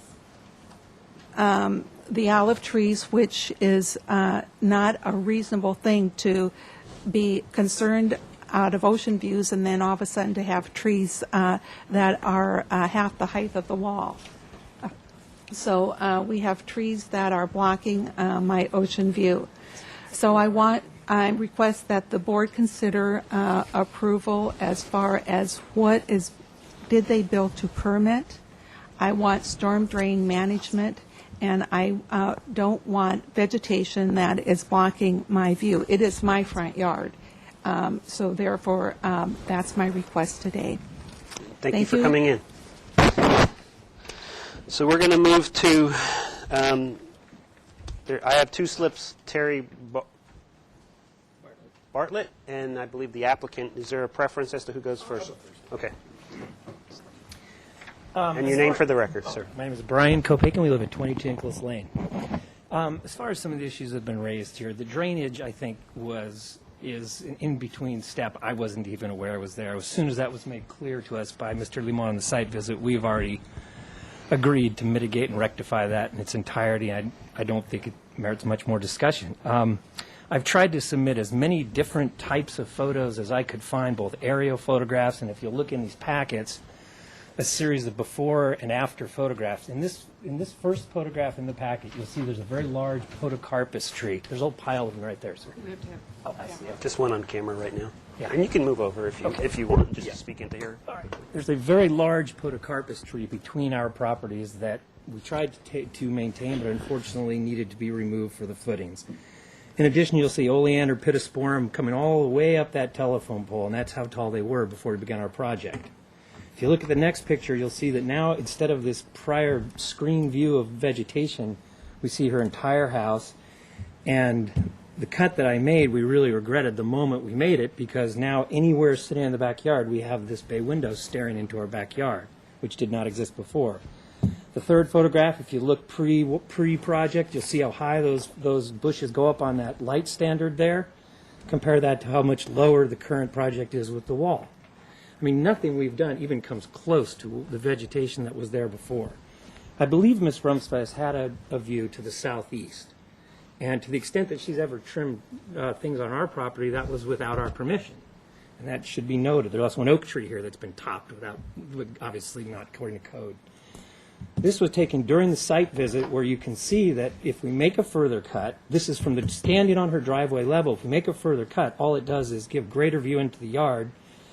And this one was taken where I stood on a little brick wall and tried to hold my phone over by her bay window. And you'll see in the corner there that that's the upright for a drainage opening that has been cut. So you're seeing almost down to grade there. We can wrap up quickly. Yeah. What I feel like, if you just look through the rest of these photographs, I'm very interested. Views are an issue. It is a hillside district, and we're aware of them. And it would be our interest to maintain her view to the southeast over the corner of our property that she probably had before, but we really would like to have privacy in our backyard. Okay, thank you. Okay. And then Terry Bartlett. And I'm sorry, this is one more speaker. Ready, set, go. My name is Terry Bartlett, and I am the attorney for the applicants. The applicants have owned this property for 19 years. They have 2 small children, and they are in the process of trying to create a backyard that is conducive to their play. I understand when Mr. Limon says that privacy is not necessarily an issue, but when you're taking what was a less than choice view previously, creating a fantastic view, and then asking that we just put a little bit more block back to keep them from looking into the backyard, I think that is something that your board can address. Ms. Rumsfeld now has views over and across the Kopakins property. What she is asking for is a view that would take them into the backyard, and I don't believe that's necessary to maintain her views. The vegetation that was removed, by the way, had to be removed in order to do the grade beams and the footings, and otherwise we would have left it there and we wouldn't probably be here today, and that's why there was not a landscape plan for that side of the property. The 5 feet easement on that side of the property all belong, there's 5 feet into Ms. Rumska's property. We did not take out any fence, and I think as Sky pointed out, the contractor, what we did is we have since agreed and are working on a swale to go along that wall that goes between Ms. Rumska's property and the Kopakians. I'm a little concerned about the issue of landscaping and using it as a screening device. What we'd like to be able to do is plant plantings, have them grow up to maturity, and then maintain them in accordance with the view dispute resolution process. That's Municipal Code Section 22.76. There is a process there. I don't think your board needs to be concerned about saying, you know, we only want this hedge to grow so high. I think there's a process for that.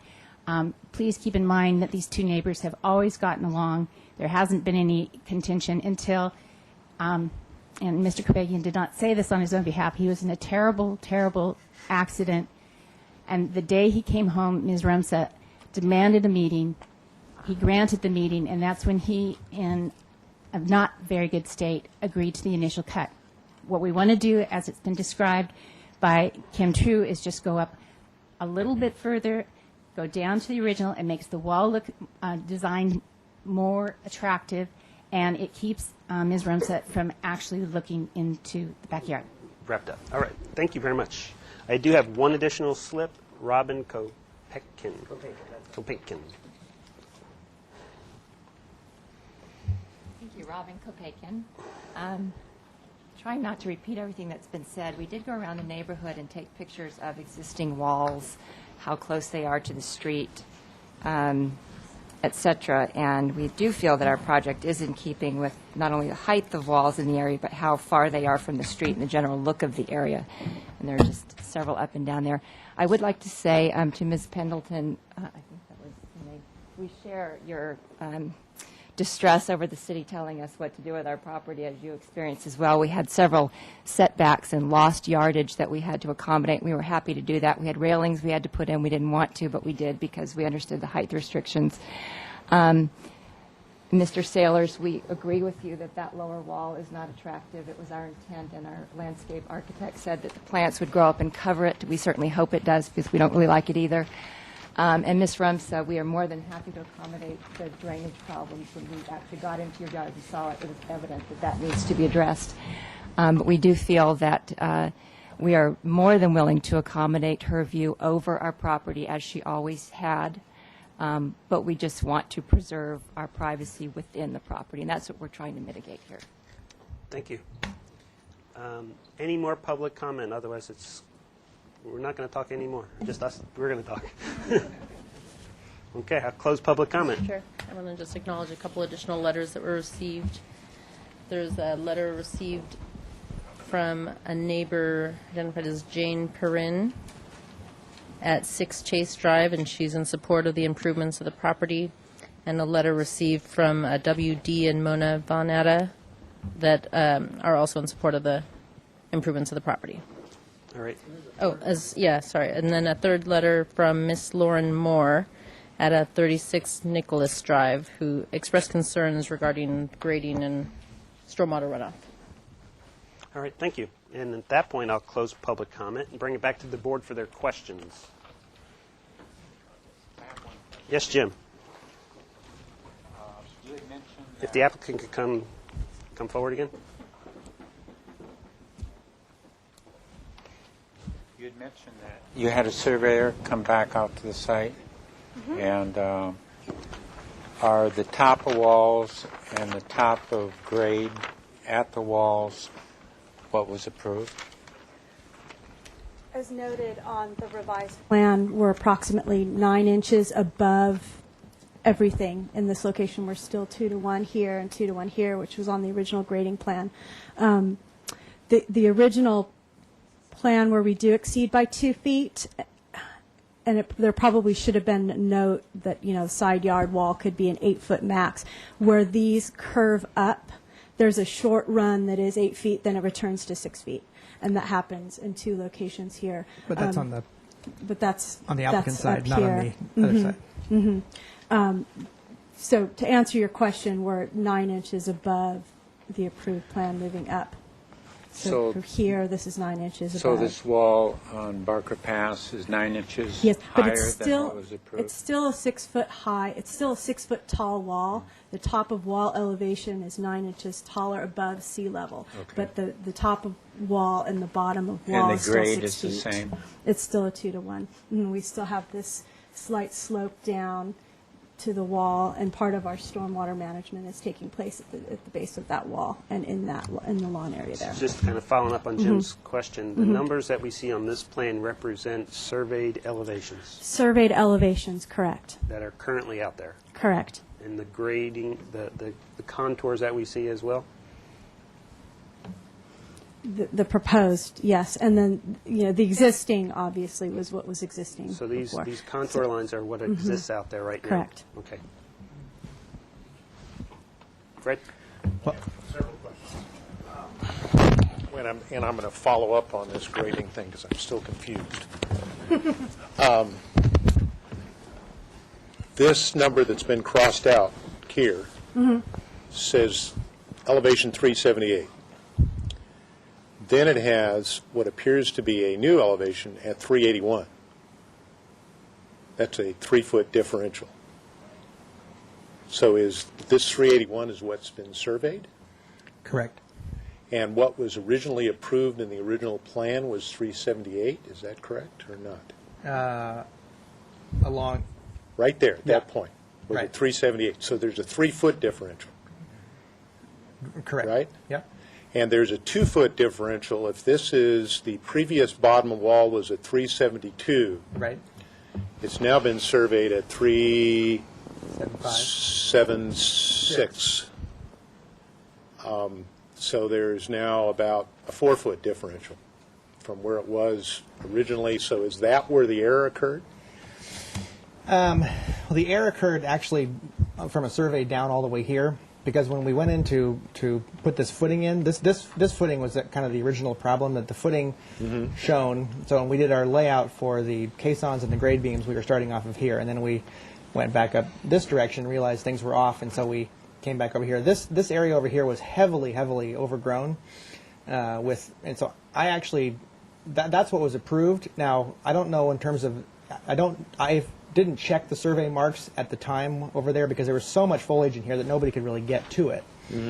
So I'm not really sure if that's where his surveyor's numbers got off, but this was an area that we didn't really get to. But mainly what I was trying to do is remedy a situation that was going to take us from here to here. Okay.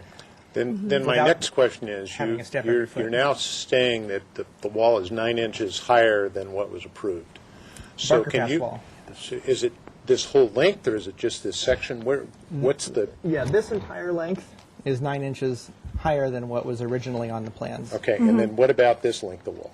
This one, well, we're trying to pick up grade to get, because if you... I understand. I'm trying to find out what between what was approved and what's there now. What's the height difference from what was approved to what is there now? Do you know? I think Kim got it right there on the plans. Okay. So that's one set of questions. There is a required setback on this north side, and is it 6 feet or 5 feet? 5 feet, and it's actually an easement, not a setback. It's a utility easement. Okay, so it's an easement. And then on your section over here, right here, as previously described, there is a fall from this leveled area, which appears to be lawn, or proposed to be lawn, and then it falls from here to here. What's that point right now? Do we know? That point, actually, well, we know what it's going to be, but we actually haven't put the lawn in yet, and we're right in the middle of planting right now. The project isn't finished, so that's part of the problem. So that corner, that photograph, this one. I think it's this one. Is it that one? So that's, So this point right here, that point right there, Yeah. that's not finished, is what you're saying. No, not currently. This was taken quite recently, actually. Okay, and so is that going to get lower or higher? From where it is in this picture, probably about the same. About the same. And Yeah. this is this drain that's been discussed? That's actually the opposite one. There's another one of those drains all the way down on this side of the wall that you can see from. I understand that, okay. but that also is a drain, so it's Correct. picking up water? Which Yes. way is that water flowing? That way? This way. Okay. And then on this photograph, the property line between the two properties, is that what represented by this The string? The string, yeah. Okay. That point right there, is that where it was approved on the approved drawings? No, that's not where it's approved on the approved drawings. Approved drawings were lower? Approved drawings were lower, but we haven't. This again, we haven't finished this side over here. This is actually topsoil. We had to remove. And this whole extent is a brand new wall, right? Everything's a new wall. Yeah. Okay, so that's all new wall. Yeah, there was no walls at all on the site. Okay, I think those are my questions on the wall. On the street trees, we don't really have a plan. I mean, the landscape plan to look at, we have this drawing here. Isn't there? we there's have a plan. landscape plan below. Oh, okay, I didn't have it over on my set. So. Planting Okay, plan. the two trees that we're talking about that were supposed to be street trees were here and here. Correct. And were they originally located down lower? On the concept plans, they were down lower, and then fire requested that we pop them up higher. Because Ann Marcus was concerned Did they about request to move them or just not to put them down at the bottom? They requested that we not have them down below because it was a request because So she they didn't didn't want say to move deal them, with. they just said not have them down at the I bottom. offered to move them up here, and Ms. Marks indicated that she would prefer that location, and so that's where we moved them to, and that's what was finally approved and permitted. And then my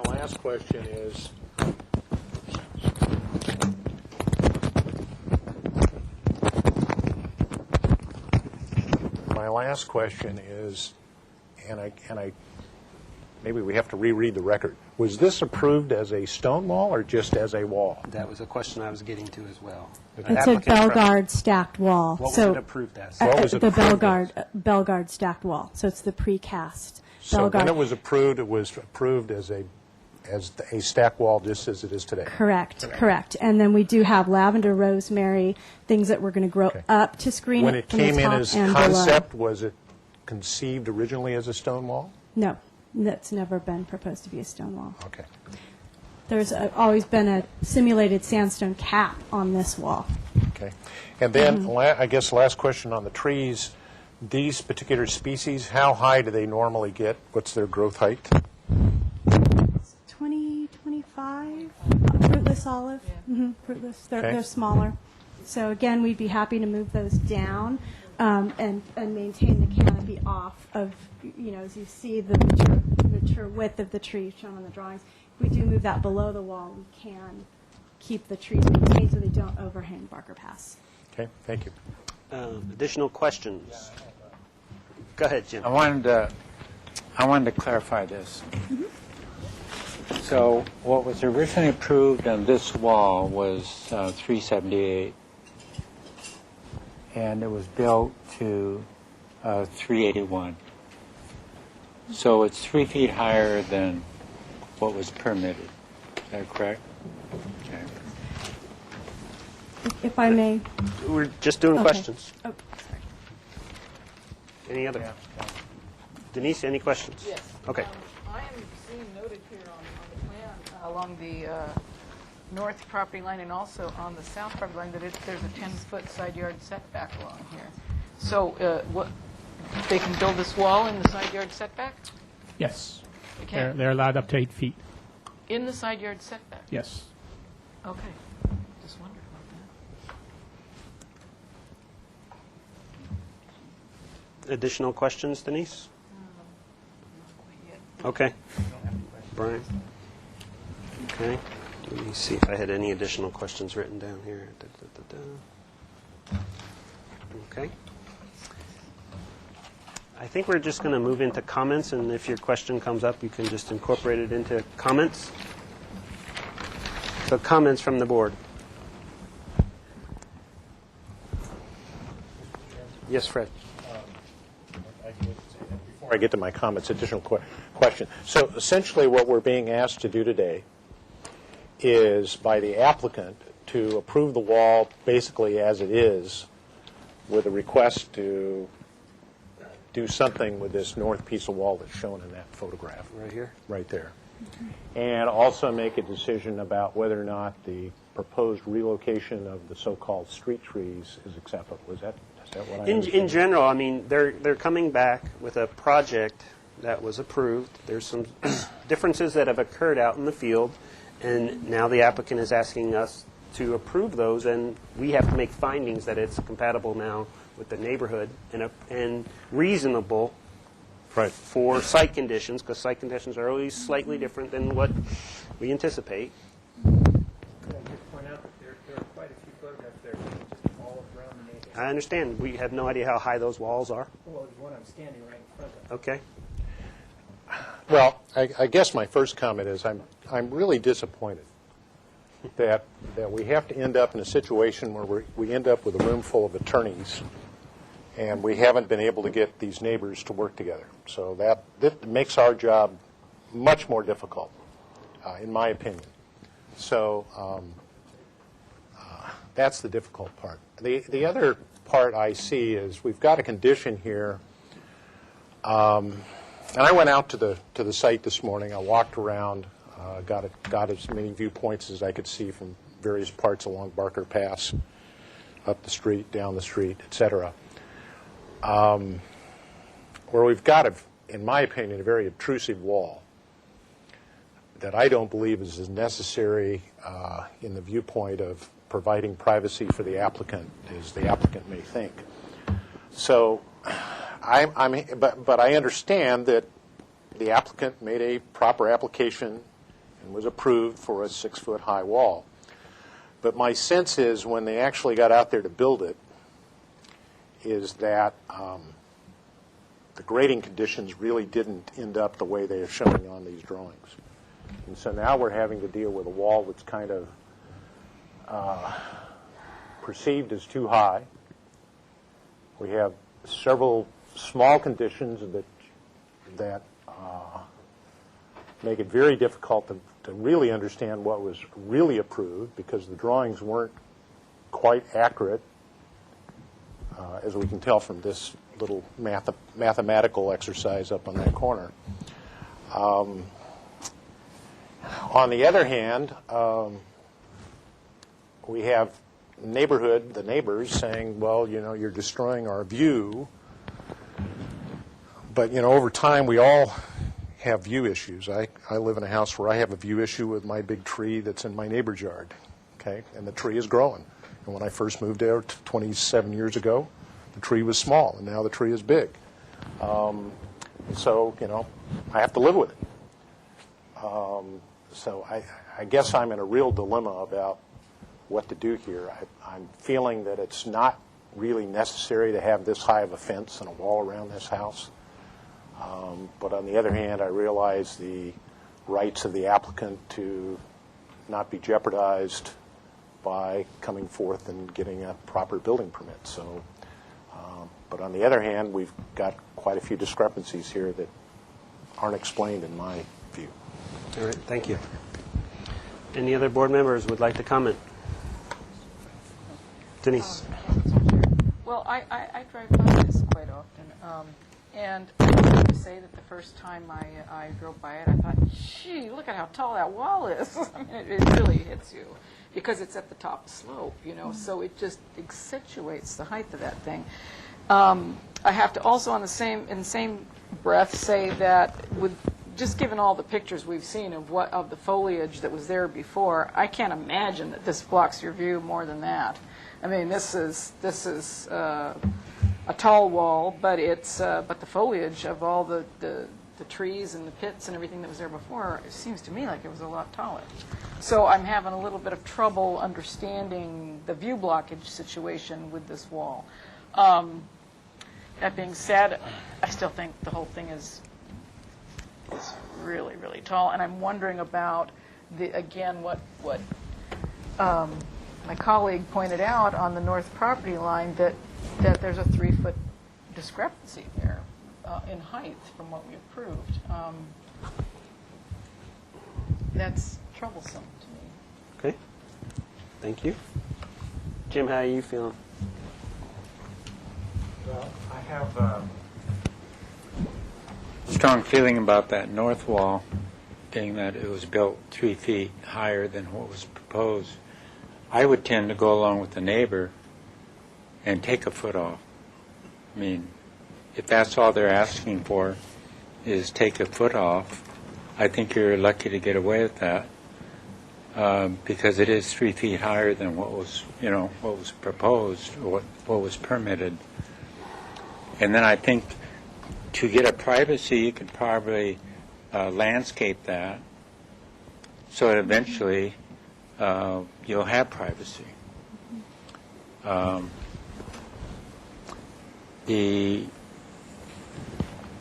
think maybe the landscaping along Barker Pass, is it enough to, camouflage the wall or grow up on it? And then the stone wall in the front would be good. So. Okay. Brian, would you like to? Yeah, I've been having a really difficult time formulating a comment. And I'm with Fred. It's like it's already been built, and it just seems. I understand the neighbors complaining, but it's already been built. So what do we do? How do you address something like this that's appropriate, that makes everyone happy? But I think this is one of those situations where no one's going to be happy. I do know when you remove all the plant material, it makes it very rude and abrupt. It's kind of shocking. But I also know that if we require them to remove the height of the wall, the clients can come back and plant a lot of big plants as a vengeance and block everyone's root views with planting material too.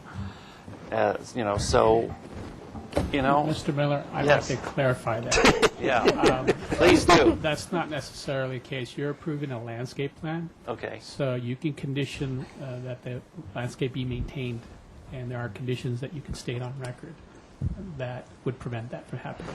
Okay. If that's the case, then all right. Well,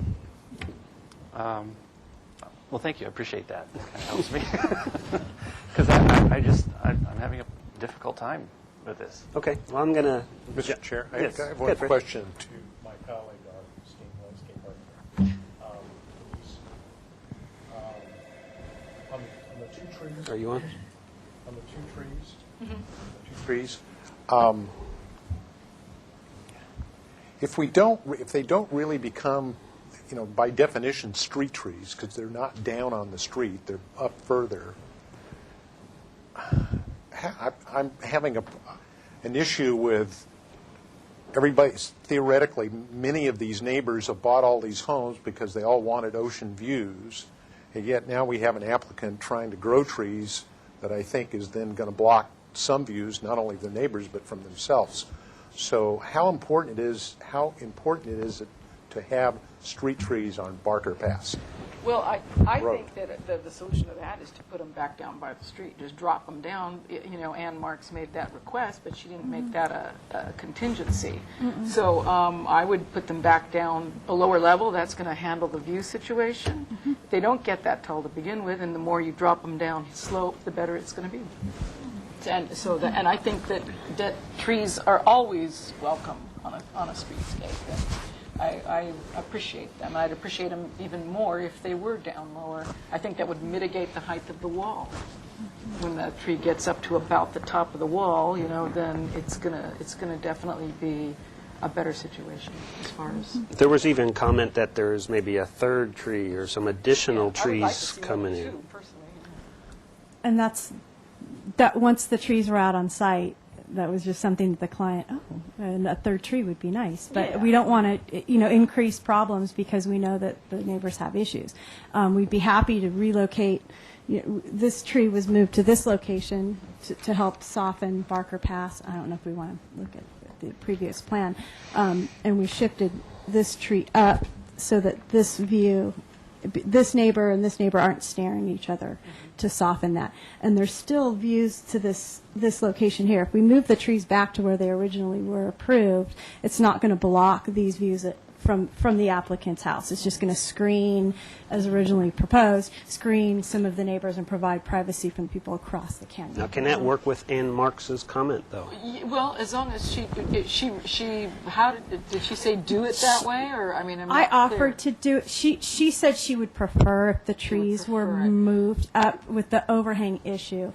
And so I offered to move them up. If we move them down, we would probably need to state that they would be maintained, which I believe is code anyway, to maintain the trees off of Barker Pass for fire truck clearance. I would recommend talking to her again and letting her know exactly that and what the contention with the neighbors are about their view corridor and see what she has. She's very reasonable. I think she would be open and with that. I think she'd be okay with that, you know, especially if you're going to write, you'd have to have the note right on the plan and you're going to be held, your feet will be held to the fire to keep those maintained so that they're not going to, you know, overhang the street.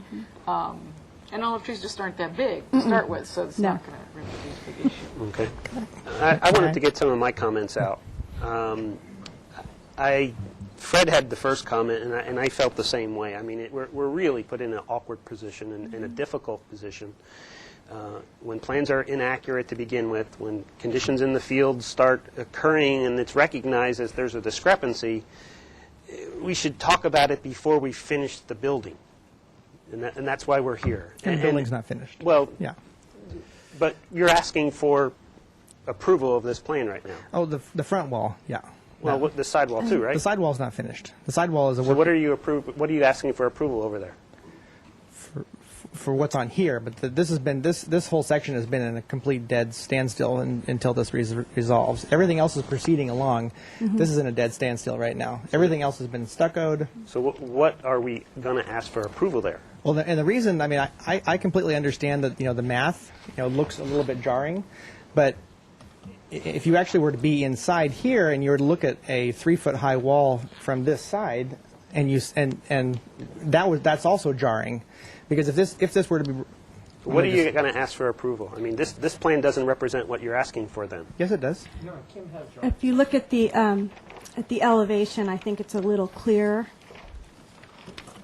On the bottom here, what we're requesting. So this represents what That's an elevation you're asking for. View, correct. Okay. And what we are offering to do to meet, you know, to mitigate the height of the wall and some of the concerns is to drop this down and carry it straight across. In other words, Make it higher than it make currently this is right this here. No, she's saying adding a block and a half up. There. So it lowers this whole section down. We do a half a block here higher and then carry that elevation all the way across. Okay. So half a block is how many? 4 inches. 4 inches. It's currently this high. She wants to come higher here, but lower here. Yes, correct. We understand. Yeah. We understand. Thank you. I'm still having problems with this front wall too. I mean, 9 inches doesn't seem like a lot, but a 6-foot wall on a hillside, it's a lot, and it's just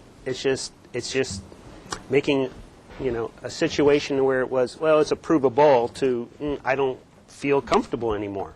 So I'm personally feeling that front wall should come back down to the approved height. Can I address that? No, it's Okay. it's not a question.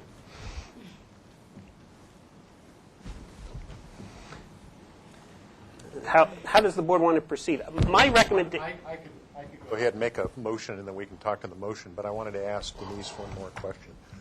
I went out and looked at the grading this morning on the front of the wall in front of Barker Pass, which looks very steep. Okay, and my ongoing experience working with my landscape architects over the years, Fred, no, you can't plant stuff on slopes that steep, right? I get the 2-to-1 answer. So, and I always come back and say, well, Disney's Jungle Land, they built, whatever on really steep walls. How do I get away with it?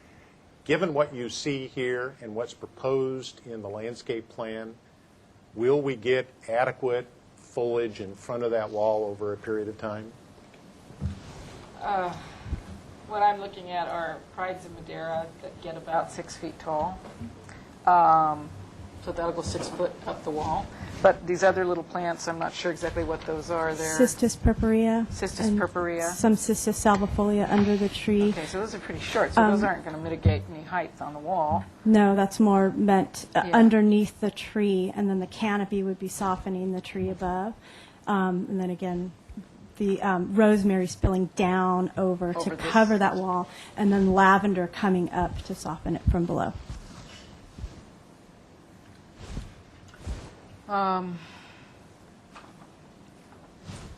Yeah, well, they're all plants that really don't attain much height, except for the Pride of Madeira, So I just think it's going to take a long time to get anything filled in there, and it looks like they're 1 gallons, right, most of these? The prides are 5. Prides are like 5. And the cistus are 1. Yeah. Well, a motion on this that we can talk to? Yeah. For the sake of getting a motion on the floor? Yeah, let's just get something started, and then we can figure out where we can mold it. Discuss it. I would make a motion that we request the applicant to return to us, to the full board, with a revision of this application to do the following. To reduce the wall along Barker Pass Road, the upper wall. This upper wall here, this entire length, to reduce it back down to the 9 inches below what was originally approved, to the point at which it was originally approved, to show us on a plan the relocation of the so-called street trees closer to Barker Pass Road, with the attenuant requirements for trimming for fire access, and that the applicant bring us some correspondence in writing, email, whatever, of what exactly the fire marshal's review said. That the applicant provide us with landscape screening between Barker Pass Road and the wall itself that will be more substantial in terms of foliage that will cover the wall. That the applicant return with a revised drawing showing us exactly, I'm looking for that. It's just the front cover of this one. Oh, here, yeah, this one. This one, right here. That the applicant return to us with a revised design of this wall that's accurate with the existing grades between this pilaster and that pilaster, that give us a clear indication of the height of the wall to maintain the 6-foot requirement from the top of existing grade at that point, that corner, and this corner, and points in between. And that the applicant also then bring back a landscape plan and a grading plan indicating specifically the design of mitigation for drainage along the north side of the wall in this 5-foot easement area, so that we can clearly understand how water is going to leave that site and not go on to the adjacent property owner's site, and that we understand what the landscaping is proposed in this area. That's my motion. That's your motion. Is there a second to that motion?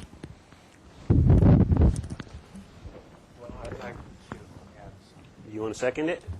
I'll second it. Okay, we'll second it. And then, under discussion, what would you like to? So, how about the north wall? This one? How about the north wall? That's what Fred, I think, just spoke about. Yeah, that. basically, I'm saying come back with a resolved design with accurate elevations of that entire. Okay. That's more in keeping with the original approved design? Exactly. Okay. That's okay with first and second? Okay. More discussion under this item? Any additional landscaping components that you feel need to be included? I didn't have in my motion, but what does everyone feel about the lower wall being stone versus being what's Well, there. it seems like it was approved as the material that's there now, so I don't think we can speak about that. I agree. They built what Okay, that's was fine. approved. Project description said various walls from, this is why Susan Van Eyck was confused. In the project description, it doesn't describe the wall, it says various stone walls between 12 and 36 inches. Okay. So her reading of the description was all walls going in with these stones, and the description. So she never saw the plans? She came in and saw the plans. Okay. But I know, I'm just Okay. that was clarifying. Any additional landscaping components or any components to that motion? I'm a little bit uncomfortable with the motion because I think that we can mitigate this with plant material. I don't think we need to have them take down the wall at this point in the front all along Barker Pass. I think that with the right size plant material, I mean, yeah, when we look at what was there before, I mean, look at that. I mean, that's really tall. And it's the same height as this wall, it seems to me, if not taller. So I think that with some plant material that's full and of good size just to begin with, some big shrubs that are going to really mitigate that wall, I think that's going to do the trick here. As far as the wall to the north, I agree with you, that we need some more information about that, about the drainage, like that. But I can't support the motion to take the wall down 9 inches right along Barker Pass. Okay. So is there any way that you can reincorporate? Well, I want to hear from the rest of the panel. I mean, one way to do it, the normal procedure is you vote on the motion, vote it down, and then and if it's voted down, you create a new motion. Then we create a new motion. But on the other hand, I could just change the motion. I don't know if that makes it more difficult, but I wanted to hear from Brian and you on that issue. I tend to lean towards Denise. I think taking the top of that wall off is just a little. When you see what was there before, it's just abrupt and rude. But part of that is because it's new construction. So they removed a lot of old plant material, and we've had similar situations before where people added fences and they had to clear it out, and so it's. So I think I'll lean towards Denise's. Where are you at, Glenn? I'm good with your motion. Oh, you're good with the motion. Okay. Well, look at tiebreaker, Jim. You can ask him first. I don't care. I'd have been fine. I think that 9 inches is going to make that much difference. And I think if the landscaping was done properly, I think that the wall could be camouflaged. So to save a little time, Okay. I will modify my motion if the second agrees to eliminate the necessity for the 9 inches. Is that okay? You just said that pretty much. Okay. All right. Now, So the rest of the motion to stays really in place. re-emphasize the part of screening that wall with vegetation, Absolutely. though, No, Yeah. if I may. Yeah. I would be expecting some good 15-gallon shrubs to be showing up really soon on this wall, since you're getting off the hook here big time, because honestly the wall's huge. The perceived height of that wall is way beyond what we normally would grant anyone. So I'm talking 15-gallon shrubs, bite the bullet, get them in there and screen that wall and soften that up and maintain them at the same level height as the wall. Do not go up any higher. Yeah, we don't want to create view issues. Blocked. Mr. Chair, Yes, if I sir. could just note that I think the best way to understand what's happening between the two properties is to provide some sections at the case, and I think that would be important to understand where the grades are on either side of the walls. Yeah, in On order the for them north to side. study the drainage issues. Right, and and you can everything. resolve it that way when it comes back. Can you add that to your motion? Yeah, I think we require sections in each of these plans so they can understand that. For us, folks in art landscape architects, we can understand what foliage would look like, and also the drainage situation. So I want to see a section, one or two sections here, at least one section to require this. Okay. I have one question. Do you understand? What are you going to be doing with the north wall then? Are you going to take it down 3 feet? Or are you going to meet with the owner and take it down a foot? Yeah. Or I guess we're leading to the next time we meet, So you we don't really have to don't come want to back see again. 20 people in the audience. I don't blame you. Okay. No, we've been trying to work with them. It's not, unfortunately, the ball's not really in our court. Mr. Chair, I could possibly meet with them once or twice to try to Okay. iron out what we can do. So would you like, this motion is for an indefinite continuance? Okay. Does everybody understand the motion? Yes. Okay, let's vote on it. All those in favor? Aye. Opposed and abstained. Motion carries. So we'll see you when you have a revision to your plan. Thank you very much for your time. Thank Really you for appreciate everybody it. coming. Sorry for not meeting with them. I was in Costa Rica for my mom's 80th birthday. Oh, you poor thing. So I couldn't physically meet with Do you them. want, is any of this stuff you need back? I do need the approved building sets back, actually. Yeah, I'm going to throw those too.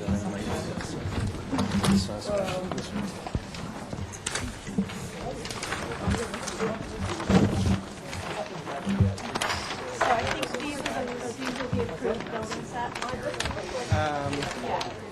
Yeah. So we submitted these to building. And then, Okay. Kim might have them. Do you have the printed aerials? pardon me? The printed aerials? The Bing ones that I take down, I guess. So we're going to move to item number 2, 1837 and a half El Camino de la Luz, and we apologize for being late, but it was an important project in front of this one. This is a new project, so I'll read the project description. We'll have the applicant come up as soon as they can. This is a proposal to construct a new 2-story, 1,505 square foot single-family residence with an attached 429 square foot 2-car garage located on a 23,885 square foot vacant bluff top lot in the appealable jurisdiction of the coastal zone and in the Hillside Design District. Grading quantities total approximately 288 cubic yards of cut and 21 cubic yards of fill. The proposed total of 1,934 square feet is 41% of the guideline Florida lot area ratio. The project requires Planning Commission review for coastal development permit. This is comments only and, again, requires environmental assessment, Planning Commission review for a coastal development permit. Would staff like to make a presentation prior? Introduction to this project. It's new to you, but this project has been in the city process since 2002. I wanted to give you just a brief history of what has occurred since then. So it was submitted in 2002, and then it went to ABR 3 times in 2002 and 2003. Then it was determined that the project would require an EIR for potential impacts to public views from La Mesa Park. So we went forward and had a draft EIR completed, and that occurred over the years of 2004 to 2007 or so. The applicant came back during the draft EIR process, revised the project, brought it back to ABR, and the comments that ABR gave are the ones that you have, I believe, today. And those were the last time the project was reviewed. Okay. There wasn't an SFDB board back then. We understand. So now we're bringing it to you. But right now we're still in the EIR process, still working on that. But I wanted to give you an update. So this project has been reviewed 4 times at the ABR already. So it's new to you, but not new in the system. Okay. Okay. So before we get the applicant's presentation, we just want to read the minutes from the last meeting. We don't know how applicable they may be. I haven't seen them yet even. Okay, good. All right, so this was 5/21/2007. It was the 5th concept review, and the motion was continued indefinitely to the full board with the following comments. Number 1, overall, the applicant has accomplished the changes requested in the EIR report, and returned with a better project, including reduced height, better integrated with the hillside, better materials, a green roof, photovoltaic panels, limited grading, minimizing impact to view from the park and landscaping. Number 2, the reduced grading is beneficial to the bluff. Number 3, limit night glow on the ocean side with glazing, reflectivity, and tinting. Number 4, study less reflective stonework and use of vernacular materials that blend into the landscape. One board member suggested using a darker wood siding in lieu of the light stone. Number 5, limit the amount of glazing on the north elevation. Number 6, correct the sections. The board reserves the right to withdraw the stated opinions if the sections indicate adverse findings. There is concern with the amount of grading down the slope. Thank you. Your names for the record, please. Detlev Piker, Piker Group Architects. I'm Bob Daniels with L1P Consultants, agent for the property for these many years. And if I could, Debbie, I'd like to just say a couple words. We've done this a lot throughout this last decade and whatnot. The EIR has been a long time in coming, and it deals with things that your board really isn't going to touch, right? The geology, to some degree, access with respect to private easements, things of that nature. And I would encourage that, we're all here to get some good information from you on design today. So, if we can all focus on that, I think that would be great for all of us. And, I know you guys deal with this a lot, and I just want to make sure you understand that, there will be people here who, might go into something other than design. And, it's, from my standpoint, I don't think it's really appropriate, at this board. So with that, Debbie, thank you. Thanks, Brent. Introduce yourself as well. I'm April Palencia with Pikert Group Architects. So great. Well, I think the simplest thing to do is to start with just a couple of aerial photographs, which I've also handed out to all of you there, just so you have a kind of a quick overview of the location of the site. It's at the terminus of Camino de la Luz, just west of the lighthouse there off the park. And at the end of the road, cul-de-sac, there's a private lane that leads down to this lot that's at the very end of that private lane. And so you can kind of see from both directions an aerial view showing where the property is located, et cetera. So it's right here, the end of the lane there.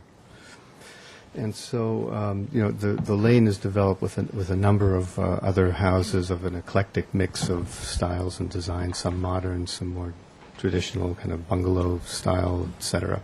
We have some more photographs of that if you're interested in looking at those. So, this project does have a long history, and rather than kind of recapping it again, I'm just going to kind of describe the design, but I just want to step back a little bit because the application was submitted about 10 years ago in 2002, and then we had a different design at that time, kind of a more traditional shingle style concept, and then that went through a number of iterations, which we then changed. We went to Planning Commission, got some feedback there, and then at that point we decided to kind of just step back completely once we had the information from the EIR as to how to mitigate the view impacts from the park. And we decided to take a very different approach and completely redesign the house in a more modern style, but using very natural materials to kind of integrate and harmonize with the sort of the natural setting that that's there on the site, and natural sandstone and vegetation and et cetera. So we recited the design, really kind of nestled it into the site there in such a way as to mitigate and reduce the sort of visual presence of the site to the maximum degree possible. So again, looking at the site right now, there's a kind of a paved area, like a little parking lot, really paved area level, and you can see the outline of it there. And so we've moved the site into that area in such a way that we reduce the overall existing paved area by about a quarter, I guess. And just limited to what's needed to get into the garage and get in and turn around, et cetera, to get back out. And that's a one-story section with a flat roof, which will be a green roof, and then a little protrusion for the entry area there. And again, the most of the exterior wall material is going to be a natural stone that is striated in a way to kind of just suggest that the house is kind of a natural outcropping from the site. And then with the green roof, the flat green roof, again, it just lowers the profile, gives it the sense of just being a kind of a natural, organic sort of appearance there. When we get into the floor plans, I'll explain how we took a portion of the building, the main living level, and rotated it so that it's on the same axis as the view plane, in an effort basically to just open that view plane up a little bit more. And I'll have a diagram to show you what that looks like. He's speaking of the view plane from La Mesa Park, which was what was identified in the EIR as the view to protect. Okay. So let me just walk you through the design of the house in specific. Looking at the next sheet, you'll see at A2 is the floor plan. And again, this is a very simple house. The square footage is about 1,505 square feet. It's a 2-bedroom, 2-bath home, just 2 levels. So on the floor plan, you see in the first level here, you see the garage and the entry, and then a few steps down into the living area, again, in an effort to kind of drop the house down into the site a little bit. It's just a very open loft-like floor plan with a living area, dining area, and then a kitchen. And then there's a stair that leads downstairs to the 2 bedrooms. And obviously, as you can imagine, the views are really spectacular there.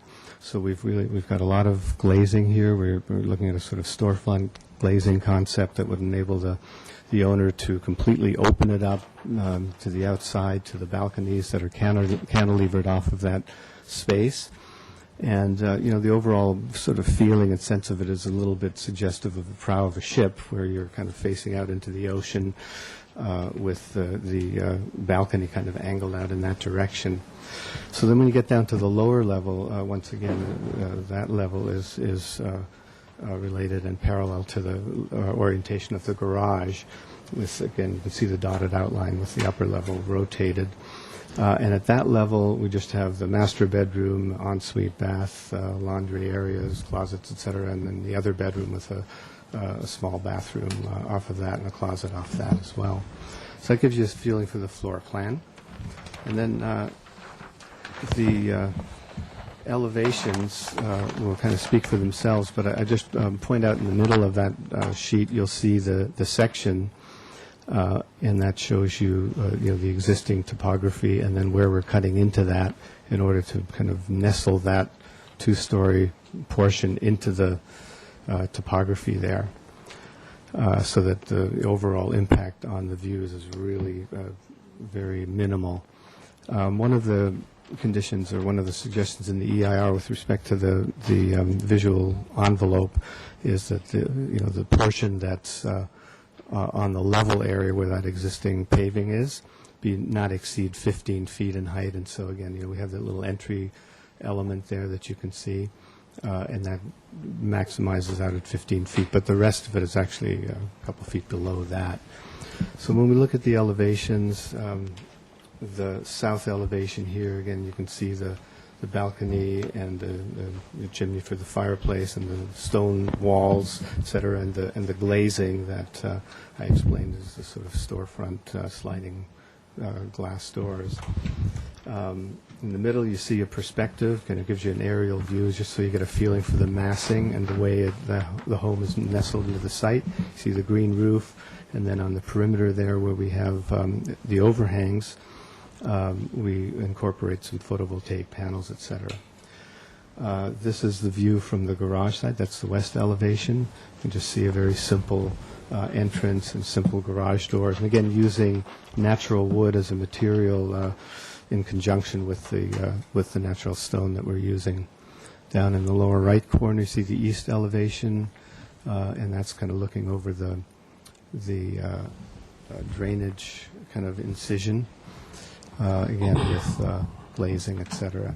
And then this is the north elevation, and that's the elevation that is kind of facing towards the neighbors, and that will be landscaped, that area there, and you can see what that looks like with some landscaping in place after the home is built, but you can kind of see what the general look of it is.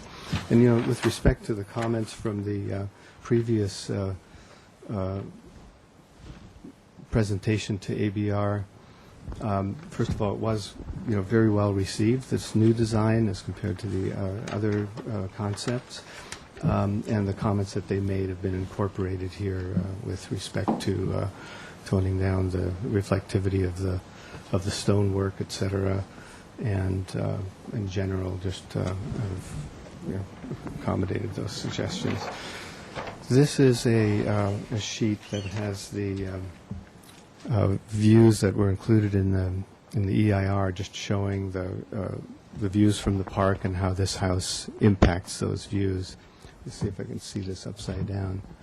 You can kind of compare here. This was a previous iteration of the house, and then that's the current. Oh, that's the color. There's a colored. Yeah, maybe. Yeah, maybe you have a color. We have switch. No, that's the color. Set. Okay. All right. So, slide this section over to you. See how it's a little easier to see. So again, you can see the existing view there, and then you just achieve a little more view of the horizon than when it's and that's the current design exactly. And the same thing with these other views. You just see the contrast there. That's the current design. Especially in relation to the existing planting there. So the EIR has satisfactorily mitigated that impact by defining a kind of generally proposing an envelope for the home, and we basically fit more or less into that envelope with one minor exception, because we've rotated the house to actually improve the view plane somewhat, and I can demonstrate that for you if you're interested in seeing that, but it's basically covered in the EIR. So these other exhibits in the drawings they pertain to the driveway easement, which some of the neighbors are concerned about, but they're all legal easements and they provide adequate access to the site, and they're really not so much a subject for the design review discussion. This is just a simple landscape plan. There's not going to be a whole lot of landscaping done because it's not really needed. Most of the site is already in natural vegetation. However, we will be planting some melaleuca along the northern edge of the house there. At least that's what we're proposing at this kind of conceptual preliminary level. And then there'll be ground cover here, again, of the sort of natural native planting mix. And then there'll be some planting along this edge here, which is a kind of a swale, an earthen swale that leads down to some drainage constructions down there. And then, of course, we'll be restoring any disturbed existing vegetation around the house, anything that's disturbed as a result of the construction. So that pretty much concludes my presentation. Is there anything that you would add to that? Okay, so I'd be happy to answer any questions you might have about All right, design. thank you. Any additional staff comments? You're just here to answer any questions. I do have a bunch of public comment slips, and if everybody was here from the last project, we're going to have to do it the same way. I mean, we're limiting 2 minutes per discussion. If you could vacate that seat just for temporarily. And then no order, I'm just going to randomly call out a name as they were handed to me. Tom Sloan.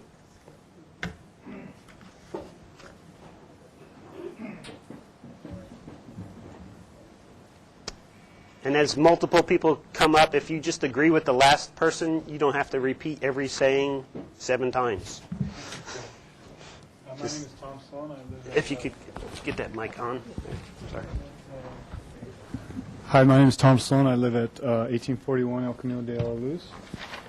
And I have several issues with this project, but I'll address a couple of them. One of them has to do with the access, which I know we've talked about a little bit, but I think there's some real issues there. Proposed project talks about removing approximately 267 cubic yards of dirt. And the access that's there is only 7.5 feet wide. This Saturday we had a truck come in to try and remove some vegetation, and you can see how tight the fit is. To even get a normal-sized pickup truck in there, there was quite a bit of problems just getting a truck in there, and they could only get in there once, and they basically had to give up. So removing that kind of dirt would take quite a bit of truckloads, even in a small pickup like this. There's no way to get a large truck in there. Also, any other issues with pumping concrete or delivering materials or things like that could be quite a problem with this kind of access. The second issue has to do with defending any kind of fire that might happen in the area. Adding a structure like this during construction or even after construction could increase the possibility of fire. Obviously, you can't get a fire truck down in here, and so the access is blocked for any kind of fire vehicles or any kind of equipment to get in. And so my concerns are that this project would increase the risk of fire and limit the access to fire equipment. Thank you. Yep. Just under. Jim Brook.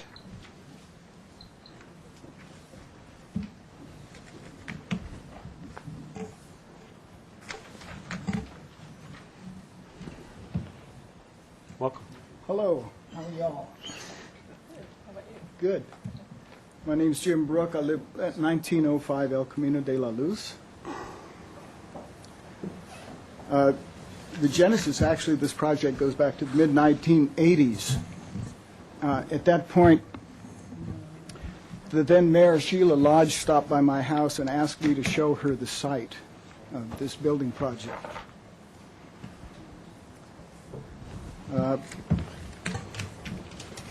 Let me read this to you a little better.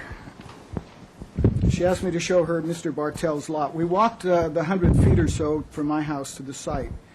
Is this it, she asked. I said, it was. It's unbuildable, she replied. And so the matter was laid to rest. This was 1984 or 1985. Until the mayor left office. Mr. Bartel's reapplied to build.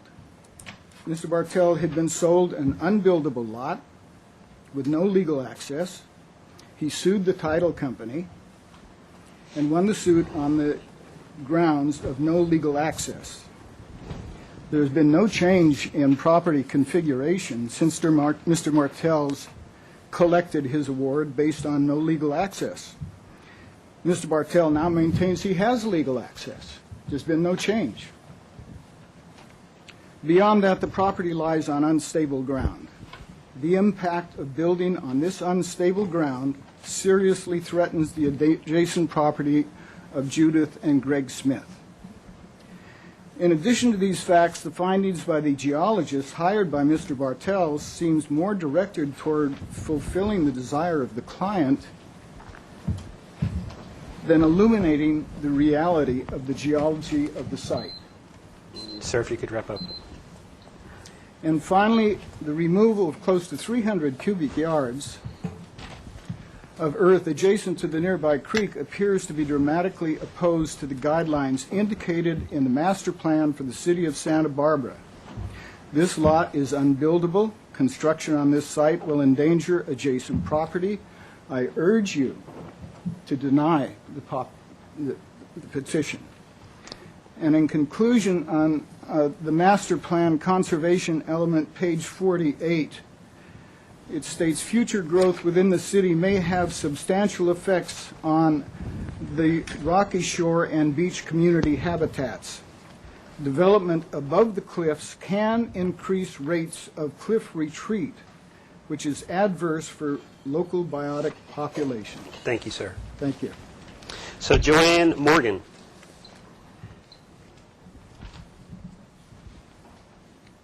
Hello. I'm Joanna Morgan. I live at 1843 El Camino de la Luz. And First, the public views from both the beach and the park. The park was created with that view in mind. And when you it's a lovely design, and it's a square. And no matter what kind of material you use, so many people use that park.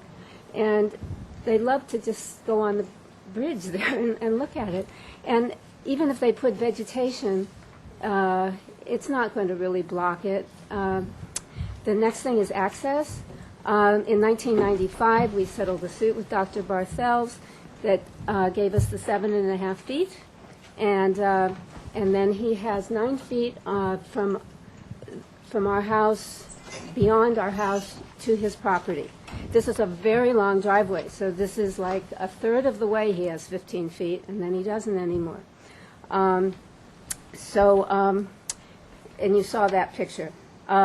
We also received a 5-foot pedestrian access when we settled this suit, and that does not appear on any of these maps that you have. Landslides, oh my God, we've been there for 24 years and have seen lots of landslides. In '78, a massive slide took 2 homes down. That's just 3-4 houses away. In '89, the neighbor living adjacent to this property, her roof was blown off in a southeaster, and the 2 landslides came within feet of her home. She got scared to death and sold it. And this is a particularly unstable neighborhood, and the whole coast is, you know that. The Shoreline Park was only 4 years ago, in 2008. It's crazy to go out there and look. If you would take us, have a time to go look at what's there, and it's sinking. It's sinking every year. It sinks. So this has been a madness thing that we've been watching over the last few years. Thank you. Thank you for your comments. Stan Crome or Chrome? Chrome.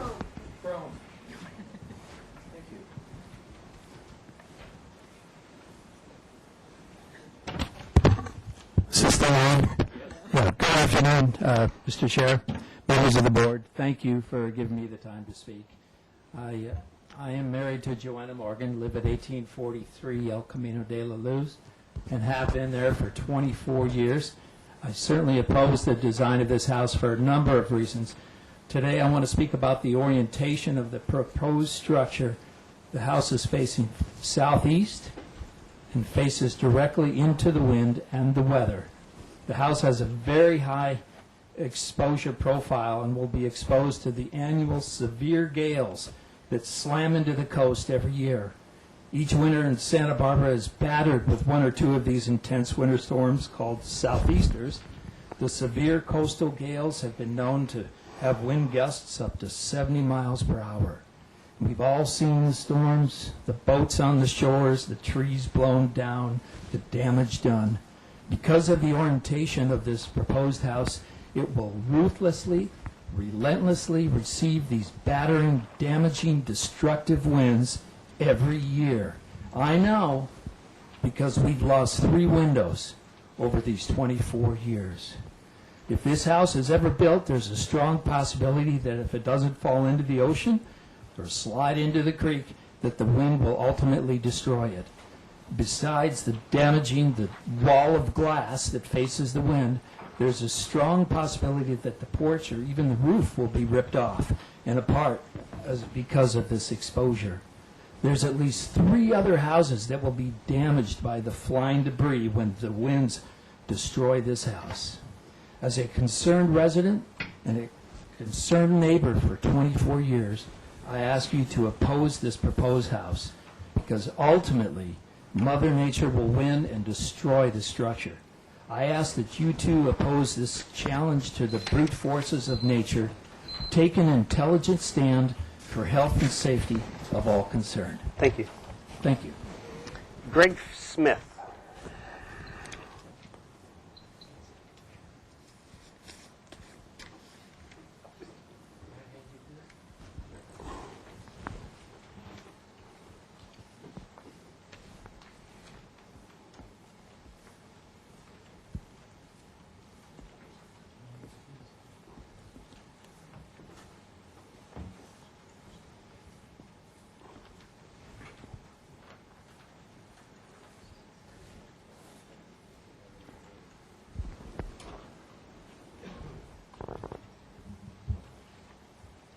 Good afternoon. Hello. Mr. Chairman, members of the board.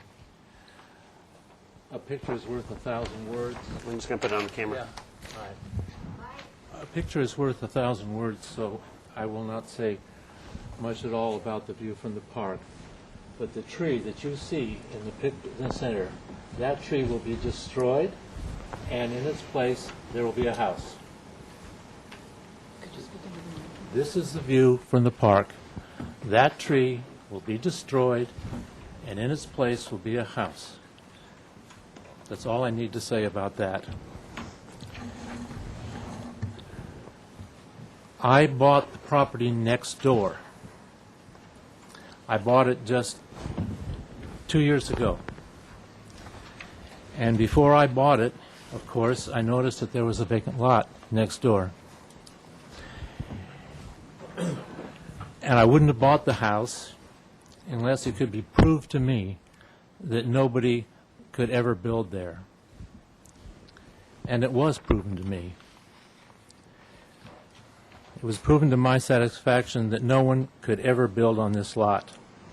It was explained to me that in 1989, the city found that road access did not exist, and it refused to process an application.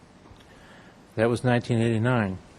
In 1994, the owner, realizing that he didn't have proper road access, sued the title company claiming that the lot was worthless.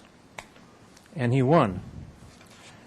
The title company gave him his entire purchase price back, and we thought that that was that. The owner maintained the property did not have proper access. It only had 7.5 feet. He sued the title company. The title company gave him his full purchase price back, and we thought that was the end of it. But he kept on. In 1997, the city attorney gave an opinion that an application could not be processed unless he showed that he had the proper amount of access. He has not made that showing. Can you try to wrap up quickly? Yes. And in 1999, these papers I've been handed to you. In 1999, the city engineer rendered the same opinion that nothing could be built there unless the proper amount of access could be shown. That's impossible. It is only 7.5 feet. And this is not just an opinion like the city attorney. The city engineer's statement has the city seal on it, and it's recorded. And we bought this property in reliance on the city's rules, in reliance on the city attorney, in reliance on the city engineer, and on reliance on Dr. Parthell's own pleadings in his case. I'm going to have to ask you they to wrap don't up, have sir. proper access, and that he cannot build a property on this lot. And this is not subject to mitigation. It's an absolutely firm rule. No building with that kind of access. And we relied on the city. Thank you, sir. We understand. bought the property. We 100% understand. Last slip that I have is Tony Fisher. And Mr. Fisher, you've been here many times before. You know the rules. Thank you. So we'll try to get through as quickly as possible. Yes, I do. Let Okay. me tell you basically why I'm here. I'm here on behalf of the neighbors, and primarily Ray Franco and Mr. Peterson, who are immediate neighbors. I know Mr. Franco would prefer that he were here speaking for himself, but we couldn't hook up a Skype to Spain. And Mr. Peterson is in China, so they asked me to be here and to assist in your review of the issues that I think are before you that relate to the Single-Family Design Board duties and responsibilities. I'd like you, if you could, to look to page A1. First page. You will see on that drawing the setback, the 75-year setback line, which cuts right in front of the building. It's called the Fisher line, done by a geologist by the name of Fisher, not me. That study was done now, that's 11 years old. So if you're looking at a 75-year setback, that bluff cliff has been eroding for the last 11 years, and so they're probably 4 to 8 feet have disappeared in that amount of time, and so that line is no longer an appropriate line. Secondly, the EIR is not finished, despite the representations that issues were resolved in the EIR. It is far from finished. They have just received comments. There are significant questions about the geology and the impacts, and the EIR is now, those comments are being considered, and it has to come back to the Planning Commission. So any suggestion that all of your issues regarding views, geology, access, all of those issues have not been resolved by the EIR. Your time is running up. All right. Let me give you, which you are very familiar with, the Single-Family Design Board Guidelines, page 51 for hillside design, and I think you'll see how this project violates those guidelines because it hangs out over the bank of the creek. The other houses respect that bank along that line. This one does not. It's not compatible with the neighborhood. Your drawings are deficient in that a lot of the easements that exist for the neighbors and the public are not displayed. My final comment is to you that you should be very careful in your comments at this point in time until you see the EIR. You should also be aware that a lot could change and happen in view of those comments. There are serious, serious legal challenges to the geology that have been submitted to the city, including allegations of conflict of interest in the processing. Regarding the pictures, Mr. Fisher, please. If you go to the site, and I encourage you to go to the site. We will. And I encourage you to get story polls because it's new to you. Whenever story polls existed under a prior group. We understand. Thank you, sir. Chair, I'd just like to make a couple of comments. Most of these issues have been in regard to the EIR, the geology, access, a number of things that are all being evaluated as part of the EIR process right now, and they're not related to the design. There's just a few design comments, I believe. The Planning Commission will determine whether this site can be built upon and where exactly, and deal with all those other issues. So what we'd like is just comments on what the proposal is right now, what it looks like, and your comments regarding I think that. I understand. Okay. Thank you. Public comments still open. We were handed this letter during the... Yes, Mr. Chair, I just wanted to acknowledge for the record that 9 letters of opposition have been submitted for the record. All right. Any other public comment? Okay, so we'll close public comment, bring it back to the board for their questions. Yes, Fred. I'll start. So as I understand it, we might sit here today and say the design that's been presented is quite lovely and perfect in our viewpoint. But as I understand it, this project still has to have final EIR approval. It still has to have Planning Commission approval. And what I think I just heard you say is resolution of access, geology issues, all that's still unanswered. Is that correct? Yes, we're in the process of working through the EIR. So just like any other project, you have comments only at this standpoint. Other projects are that way too, comments only from this board or the ABR, and then you go forward and complete the environmental assessment and go on to the Planning Commission. So it's the same process as other projects. Okay. Okay. Additional questions? Yeah. What is this dated June 4th, 1997? It is our conclusion that the required legal access to the parcel is not clearly and definitively established from a legal standpoint. As a result, the city cannot process an application for the development of that parcel with a single-family home until you and Dr. Bartels demonstrate that the 15-foot wide easement access originally represented to the City Council as the necessary vehicular access to the parcel does in fact exist and can legally be utilized. Where did you get that paper, Brian? Yeah. Okay. So yeah. Again, Chair, Yeah. this is one of the issues that are being dealt with. That's one document out of boxes of documents related to this project. So I wouldn't suggest we look at any of those in particular.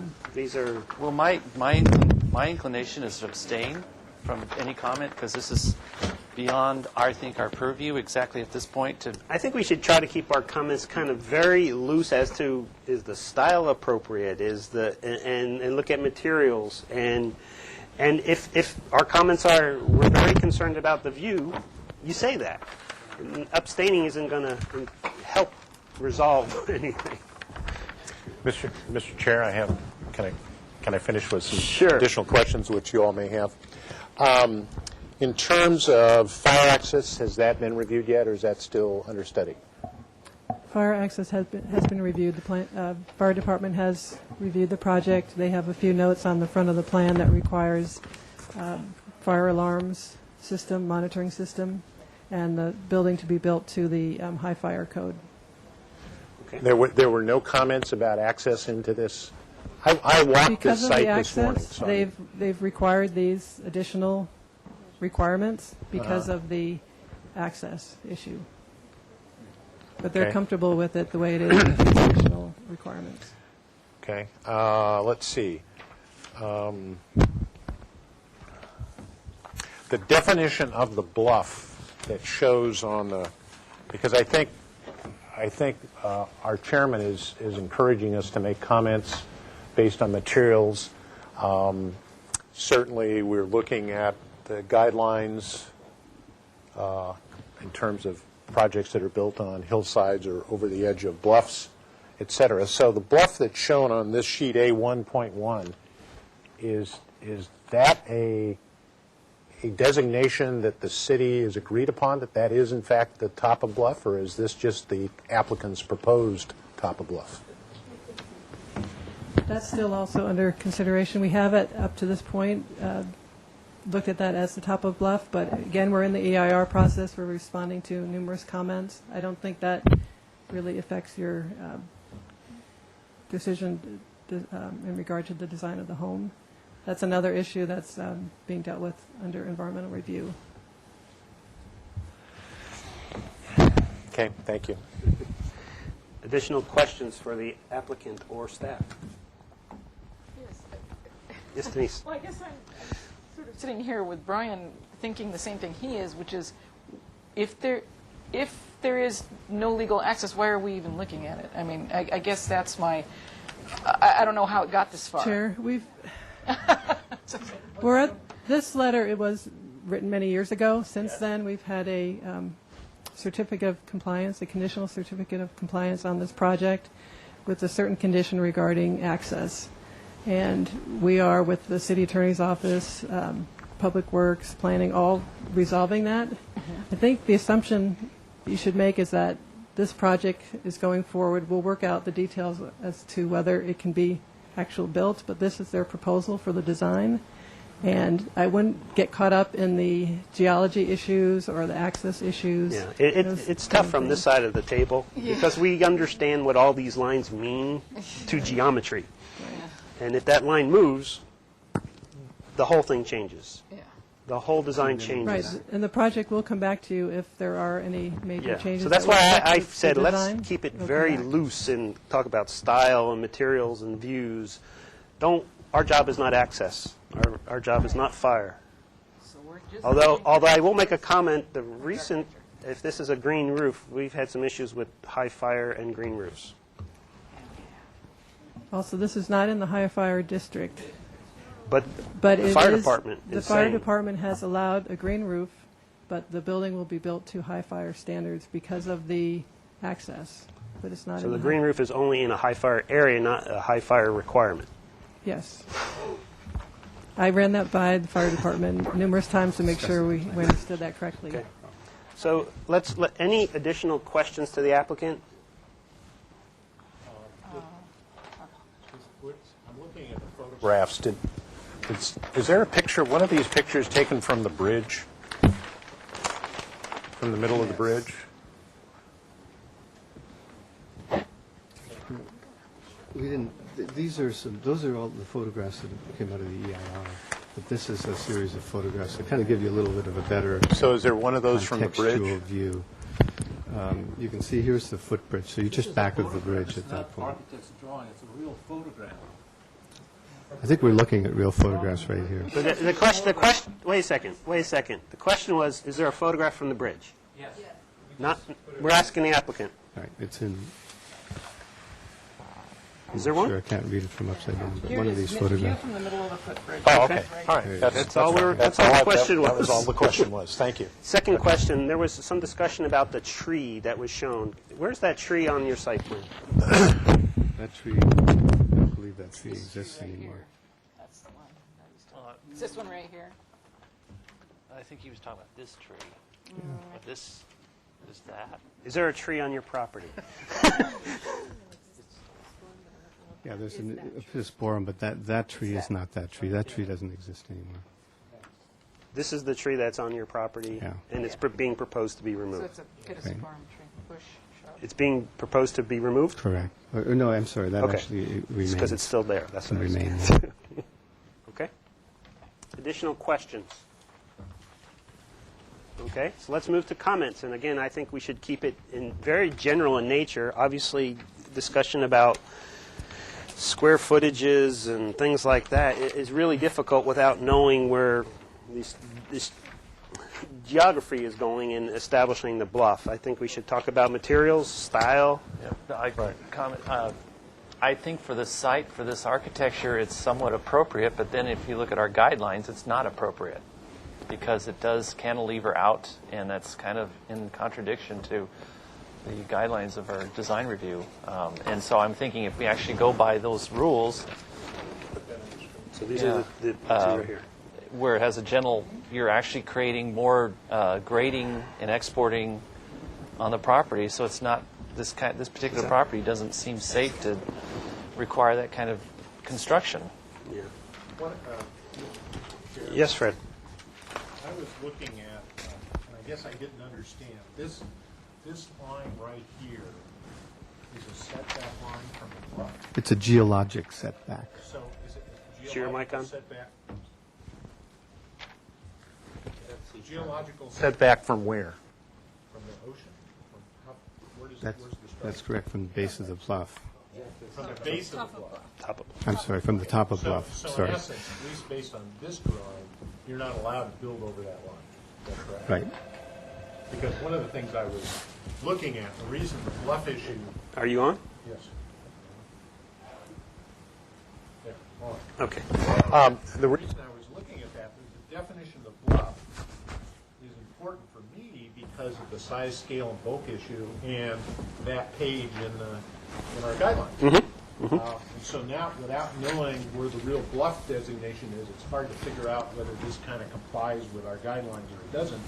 Because if one were to take the footprint and turn it this way, it kind of works and stays away from what is my perception of the edge of the bluff, but it sits in this.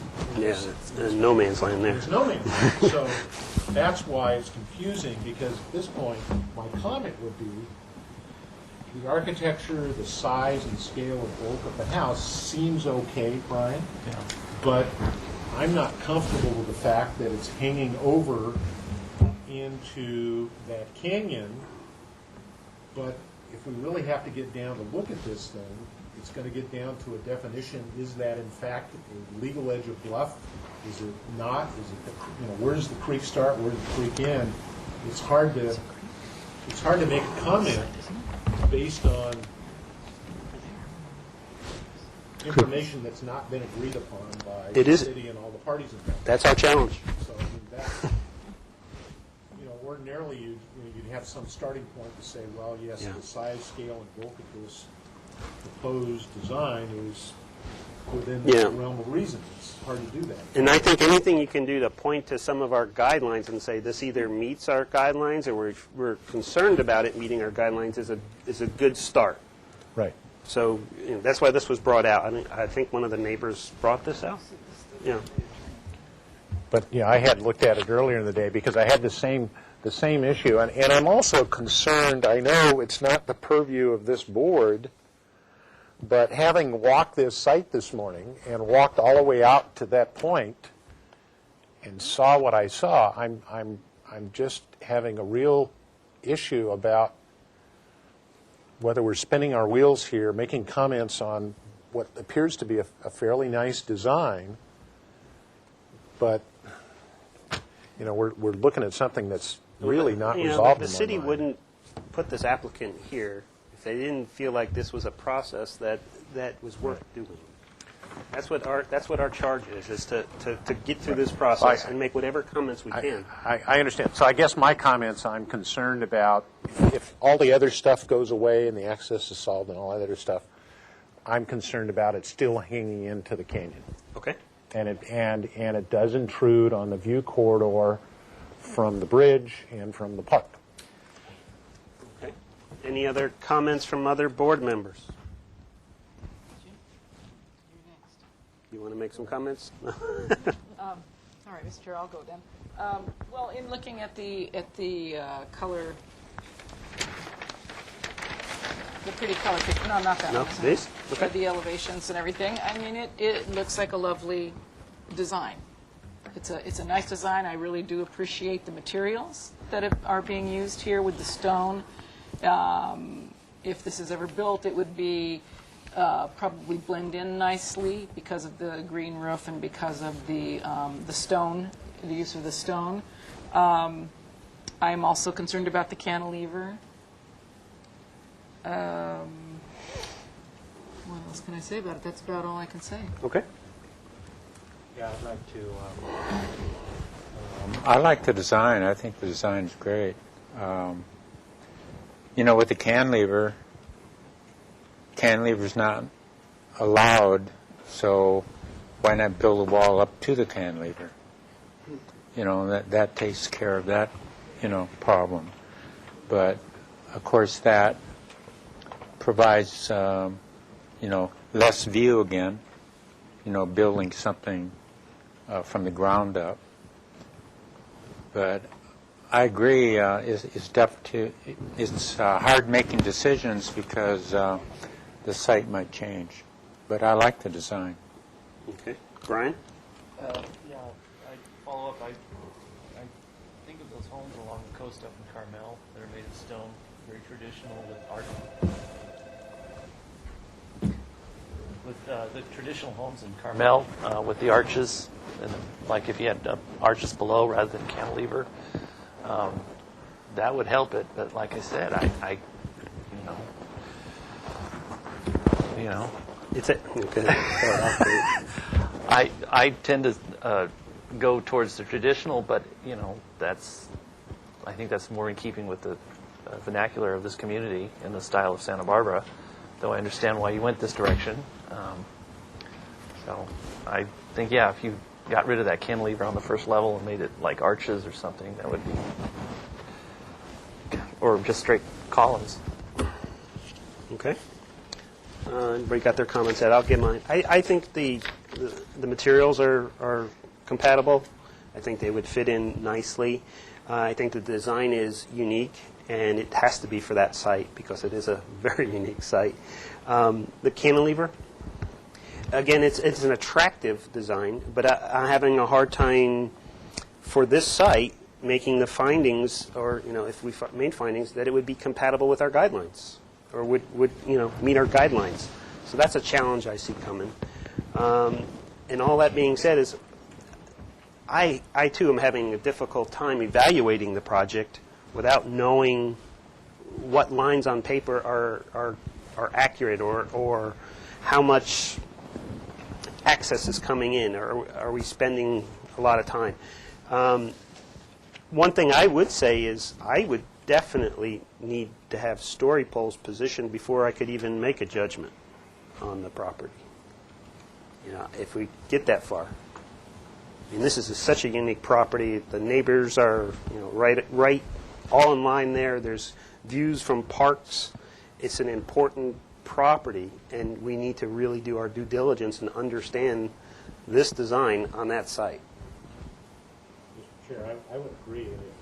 If ultimately we have to require story poles, not only story poles, but story poles with horizontals defined. Sure. Not just poles sticking up in the air. Correct. Because there are some very old wood poles on the site today that someone put in at some point. I don't know if they represent this current design or not, but it's hard to tell. So I think if this moves forward and we require story poles, it really has to be a defining I would also layout. say what we would typically do on a house like this or a structure is to have a story pole plan presented so that we agree upon what we're even going to see out there before we get there. I do have one question. The previous comment when you were last at ABR on the stone, there was some question about reflectivity or something. Was there a different kind of stone proposed? It was lighter. We basically darkened it a little bit so that it didn't. So is this a cultured stone? Is this Santa Barbara sandstone? What? Ledge stone, yeah. It's a natural stone, though, right? Mm-hmm. Okay. Okay. All right. Thank you. All right. So I think we all, is that? Can I make one more comment Sure. about the visual impact? The EIR initially was required because of visual impacts from the park, La Mesa Park, and throughout the process of looking at alternatives, it was determined that, if I can, sure. Well, just point to the basically the building pad area. The building was required in order to reduce those impacts to be moved to the, I guess, westward a little bit to the area where the building is being proposed today. So this was a direct result of the EIR impact analysis to be moved over to in this area to reduce those impacts. Okay. So there's a lot of information in the EIR already. There were story poles put together that time. They can be put up again, of course, but they were But a like complete impact study. Yeah, our board has visual. never even seen this project, so for us to even make an informed decision, I feel strongly that they would be required. Sure, that could be done then. Any other comments that we'd like to get out there? You know, more comments about public views and Just a procedural question. This comments now travel to what's the next step this project goes to? You can ask them to return here for more comments, if you like. we can ask the applicant if he would like us just to put those comments out to record or come back. I don't know. That's up to the applicant. So either come back again, or what we're doing is we're in the middle of the EIR response to comment period, which is going to take a little while to get to that point, and then we could either come back again. So this application doesn't proceed until the Planning Commission, until that EIR work is done. Is that correct? Right, the EIR portion is next, yes. So I heard the applicant discussing some things. Yeah, if I may, Sure. the EIR is getting wrapped up, and it will be back at Planning Commission soon. You know, in the next few months To be certified. to be certified, and then there'd be an action on the project itself. We would be happy if your comments went along with the EIR, and well, it'll just be in the minutes. So those minutes can reflect those comments, and we'd be happy with those. You know, you've done what we wanted you to do. You know, get into the design. The cantilever is something that is, to me, it's ironic because it's what we did to take walls away from the understory from a last or a previous review at this in this room at least. So what? But aside from that, we would like to have those comments in your minutes and take those. Okay, to the so planning the- commission. I want to make it clear on the record that this board is not condoning or supporting this project built on this property, that we're only here to judge the appropriateness of the design itself. So if any future problems occur, I don't want the board to appear like we're supporting this particular construction. I would suggest you put those in your comments. Is that And when you make your motion, that it would be indefinite continuance to the Planning Commission? Is that what you're That's what it leaning towards? sounds like. You guys want to go, right? Okay. Okay. So who can put that motion together? Brian, you had already started.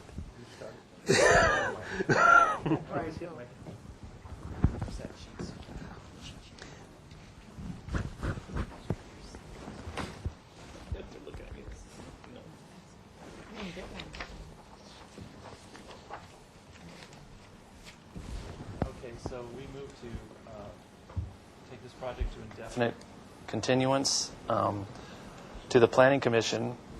With the following comments. With the following comments, thank you, that the design of the house look to abide more with the guidelines that are on sheet 27 of the Santa Barbara Single-Family Design Guidelines, and to explore the cantilever with some kind of element below it so it doesn't look like or appear as a cantilever, such as maybe stone arches or columns. And I think, is there any, that's all I can think of at this time. You second it, Fred, and help me out? I'll second it. I'll try to help you a little bit. I'll second it. I think when they do come back, we certainly would want to see a landscape plan so we can tell where the existing trees are, which ones are going to be removed, et cetera. It is? Oh, there is one here? Oh, 'cause I only got A3, 4, whatever. So we want to make sure that gets addressed.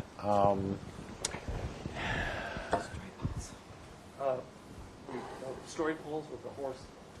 Yeah, and a story pole plan with horizontals indicated so that we can look at it. Okay. Can we incorporate some of the other comments of appropriate materials and some of the other? I think I heard. Lovely design.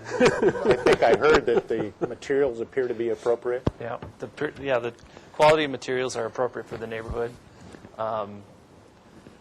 They're color palette. The color palette's great.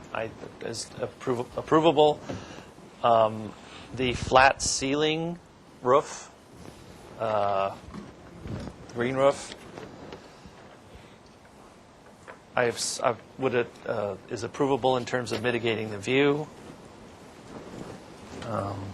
And when they do come back, I'd like a little more information and detailing, or at least a section through the photovoltaics, so we understand exactly how they're going to sit on that building element. Okay.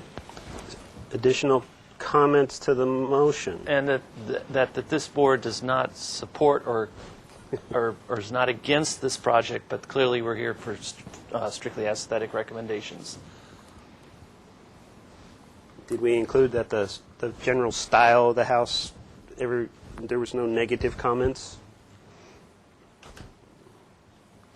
Is there any other information we should include in the motion that would be helpful to the Planning Commission? Okay. So, no other comments? Let's take a vote on the motion. All those in favor? Aye. Aye. Opposed? And the motion carries. Thank you for Good your luck. time.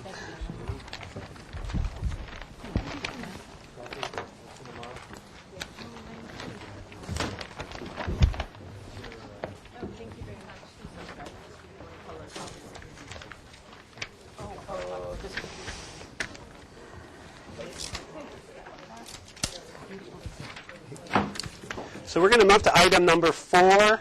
Item number 3 was postponed.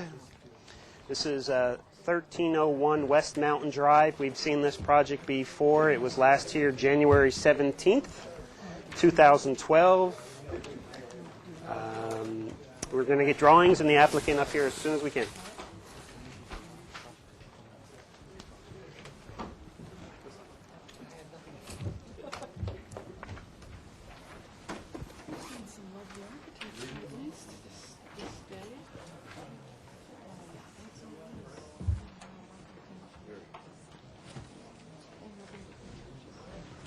And Denise, if you could read the minutes from the last meeting.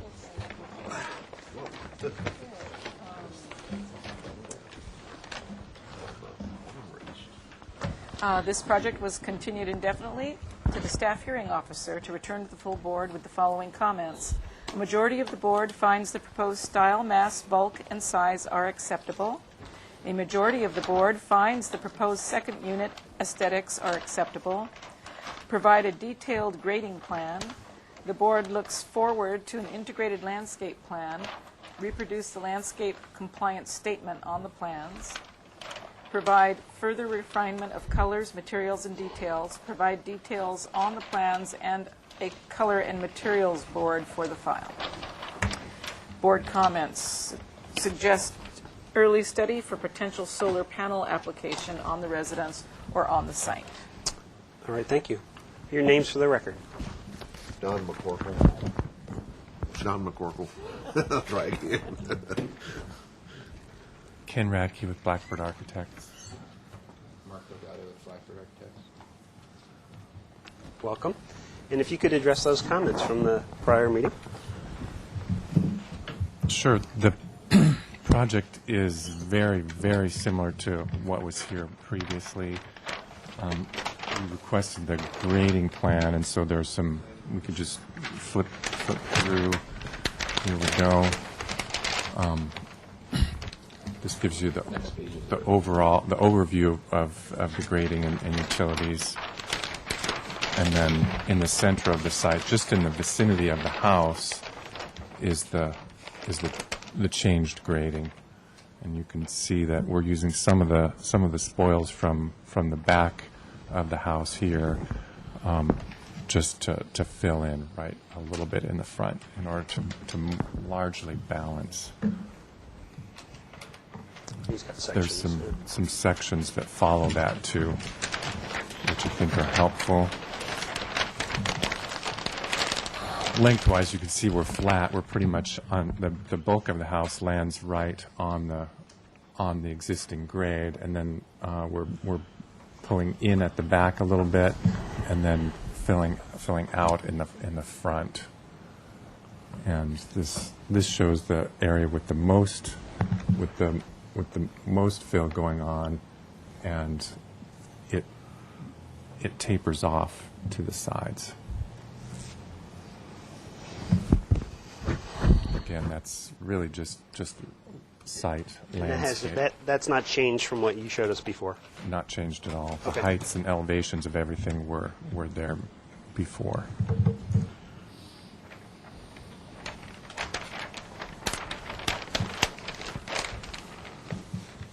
Generally speaking, if we flip forward, there's the landscape plan, kind of similar to in strategy and approach to the site just below this that we were here with last time.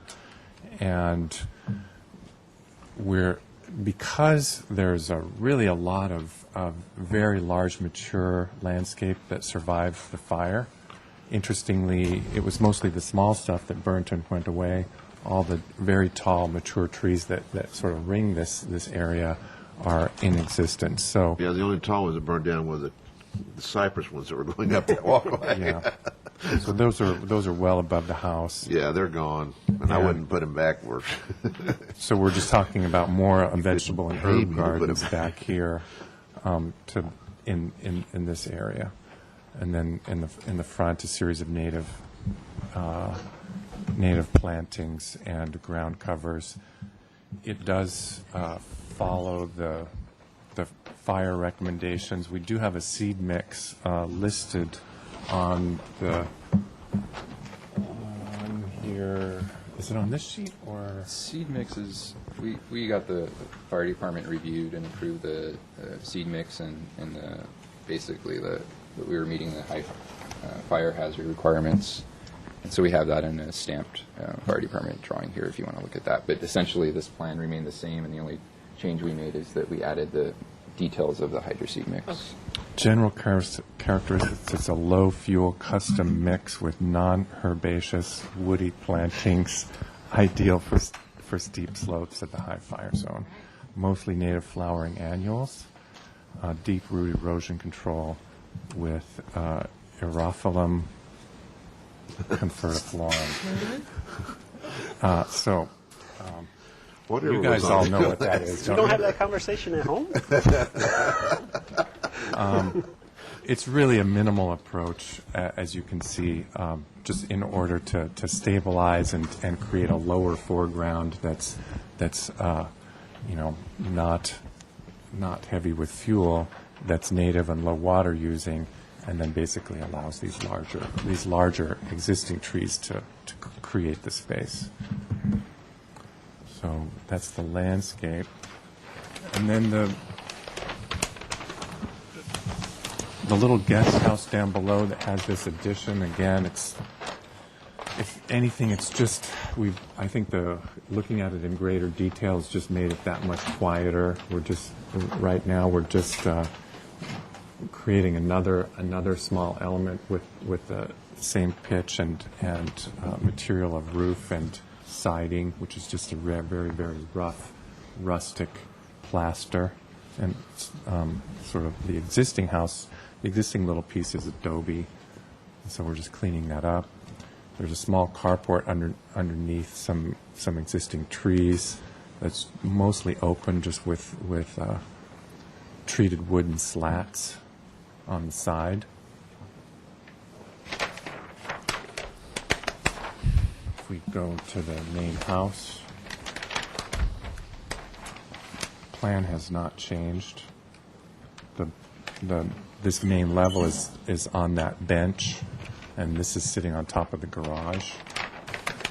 The second story has bedroom, and a bathroom, and then a study with deck.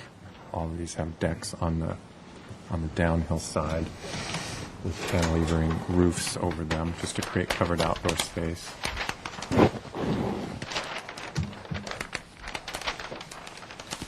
Looking at the front of the house, we've got the lighter and the darker colored plaster. So the darker colored, you can see here these elements, which is a very dark, chocolatey fudge, I think is the name of the actual stucco color. So it's a very dark brown, basically as saturated as we'll be able to get with that plaster, and then a sandy body color.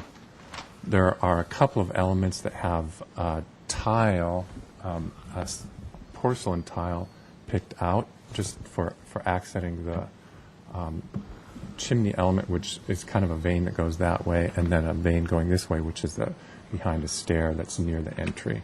So this tile is here, and we have that just so you can see. In the plans, this shows a sort of a repeat pattern, but each tile is got this kind of rustic, kind of rusty pattern. Each tile is individual, so there won't be a repeat of it. And interesting with these big porcelain tiles, they can be butted, so there's just the tiniest little hair joint between them. So those are just accents. To the north side, it's mostly the body color with these dark window metal, painted metal railings with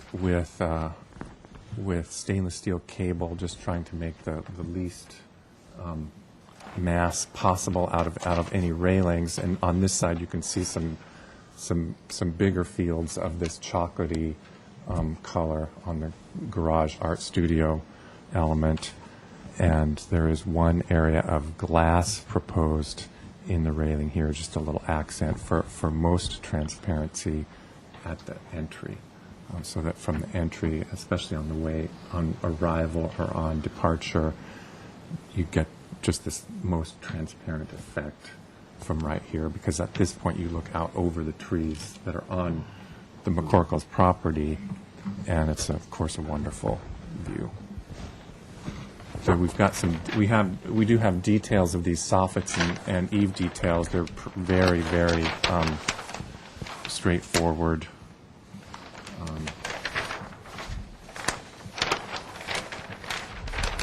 With fiber cement undersides, paint, and a kind of a lead colored, if you will, a very muted fascia color, which also sort of matches the metalwork of the stanchions of the railings and the little metal at the top of the chimney, and the roof color.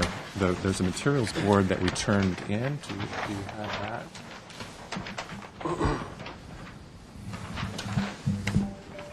Sorry.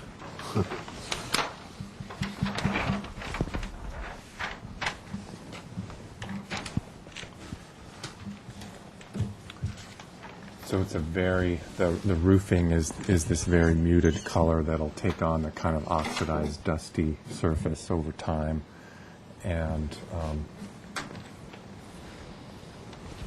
sandy body color on This is this? Yes. Okay. And this is that the tile? Yeah. That's, Yes. Okay. Oh, I see. This is what's on there. Got it. Yep. We do our best with these plots, but Color. that's not possible. This should be very accurate. Okay. Anything else for your presentation? No, thank you. Okay. Any staff comments on this project? Okay. Public comment? I don't have any slips. Everybody here looks friendly. So I'll close public comment. Bring it back to the board for their questions. Questions? I just have a couple of just real quick questions. On sheet 820, on the, couldn't find note 10.2, but I'm assuming that the tile on the older structure, that's original tile? Yes. And does it have a double star row at the edge in the old-fashioned traditional way, or is it single? Do we have the photos here? And the only reason I asked that question is that definitely is to match. Is the so intention. the new piece would match whatever's on the old piece. Yeah. And then the wood rafters, et cetera, those are all just heavy timber, stained dark. Yes. Okay. That's it. Thank you. Did you see anything on the solar? Because that was one of the comments that was in the minutes. Yeah, I didn't see the solar stuff. But maybe we I didn't pay put that attention. on the plans at all, but there are a couple of flat spots on top of the roof that would, if we do look at the roof plan, which is On the flat roof. yes.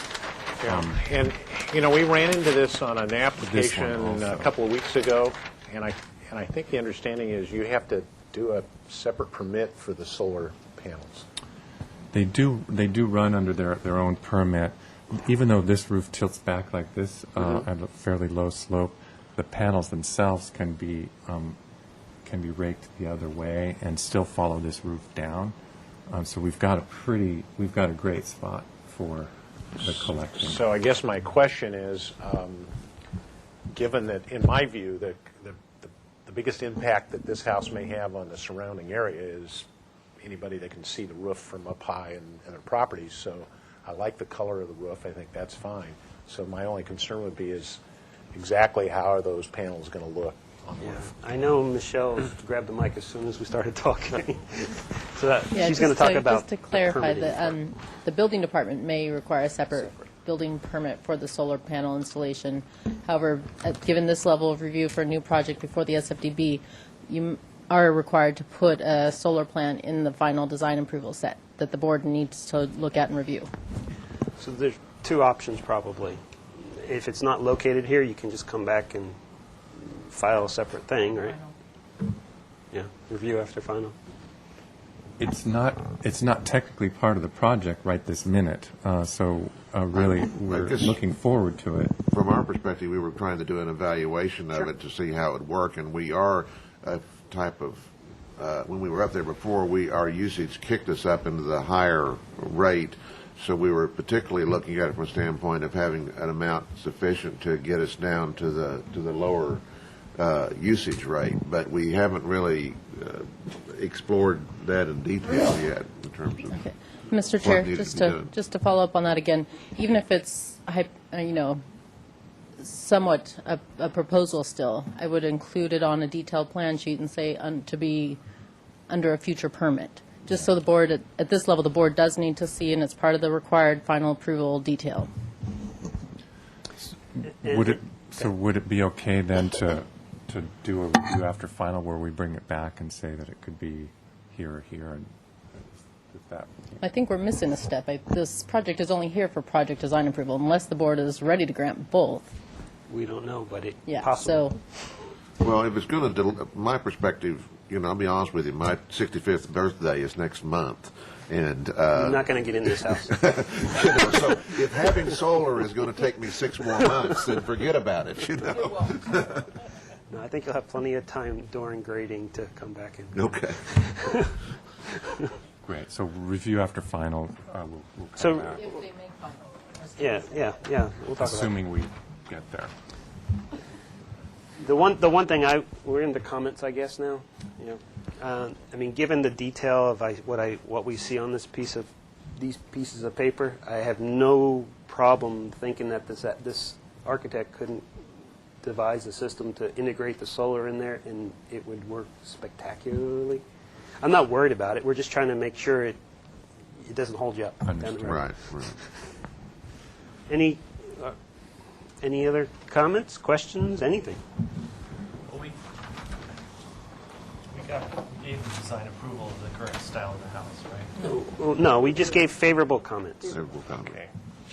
They're here now looking for project design approval or whatever else we can do. Mr. Chair, we could give them project design approval and final approval, could we not? That's been done before. Okay. If it's appropriate. Well, just to move the discussion along, I would move that we give the applicant design review approval, that it meets the compatibility with the neighborhood, that it addresses the landscaping issues and foliage issues of the property and the site, and that we include final design approval of the project, with the understanding the applicant will return should they choose to use solar panels.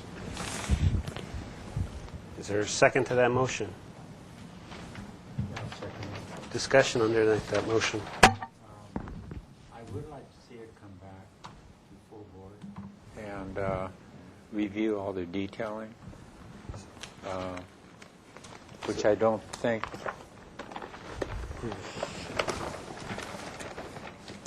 Oh, okay. I think Fred looked at that. Yeah. That's why I'm saying. Okay, so that's fine. Okay. Is there additional comments to the motion? I'm very uncomfortable with this project. I'm really struggling with the beautiful drawings, everything, but it's too modern. I'm looking at your little guest house and longing for this. I love this look of traditional, and to me, the flat roof, it's very, very modern. And I know in other communities this would go on really nice, but in our community, it's just. Were you here for the first review? Yeah, I know. So if it was approved, I will approve it. It wasn't approved. It wasn't approved. But I don't want them to go back to. Could I respond to that? I don't think you should. Oh, okay. Yeah, I know. So, Brian, all your comment would be is I don't think I can support that motion. Yeah, I can't. Okay. I'm sorry. Any other comments to the motion? I would comment counter to my colleague at the end of the table that given the eclectic collection of architecture up on Mountain Drive, quite frankly, I think this, even though it's a contemporary design, Yes. and we collectively in the general Santa Barbara area tend to embrace more traditional designs, including Spanish colonial. I think this is actually one of the very few sites that probably could accept a contemporary design solution as presented without a major upset to the vernacular of the neighborhood. And quite frankly, there's a couple other houses up there that I think are in the county, probably not under our purview, that are really kind of awful, in my opinion. And I think this is, given the size of the site, given its location, given the fact that from the public right-of-way you can't see this site, I think this is appropriate. So I've called this conversation before, and that's why I approved it. So thank you. I appreciate your. Any other comments to the motion? So this is a project design and final, right? Everybody understand? Okay, let's take a vote. All those in favor? Aye. Opposed? And motion carries unanimously, actually. Mr. Chair, I have 10-day appeal one. period. Mr. Chair, I have just one question to the makers, the motion, the board. When you said return to the board for potential future solar panels, did you want that to come back to consent or full board? I think we should see it at the full board. Make everybody comfortable. Is that okay? Could I ask a question about that? At what stage in the project do we need? Let's just end the meeting. And then Okay, we'll have well, after the meeting's over, I just want to know what stage I should be doing that Okay, in. so we're going to conclude whatever today's date is, May 7th, 2012, Single Family Design Board.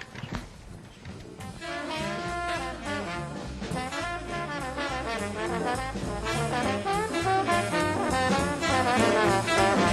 you.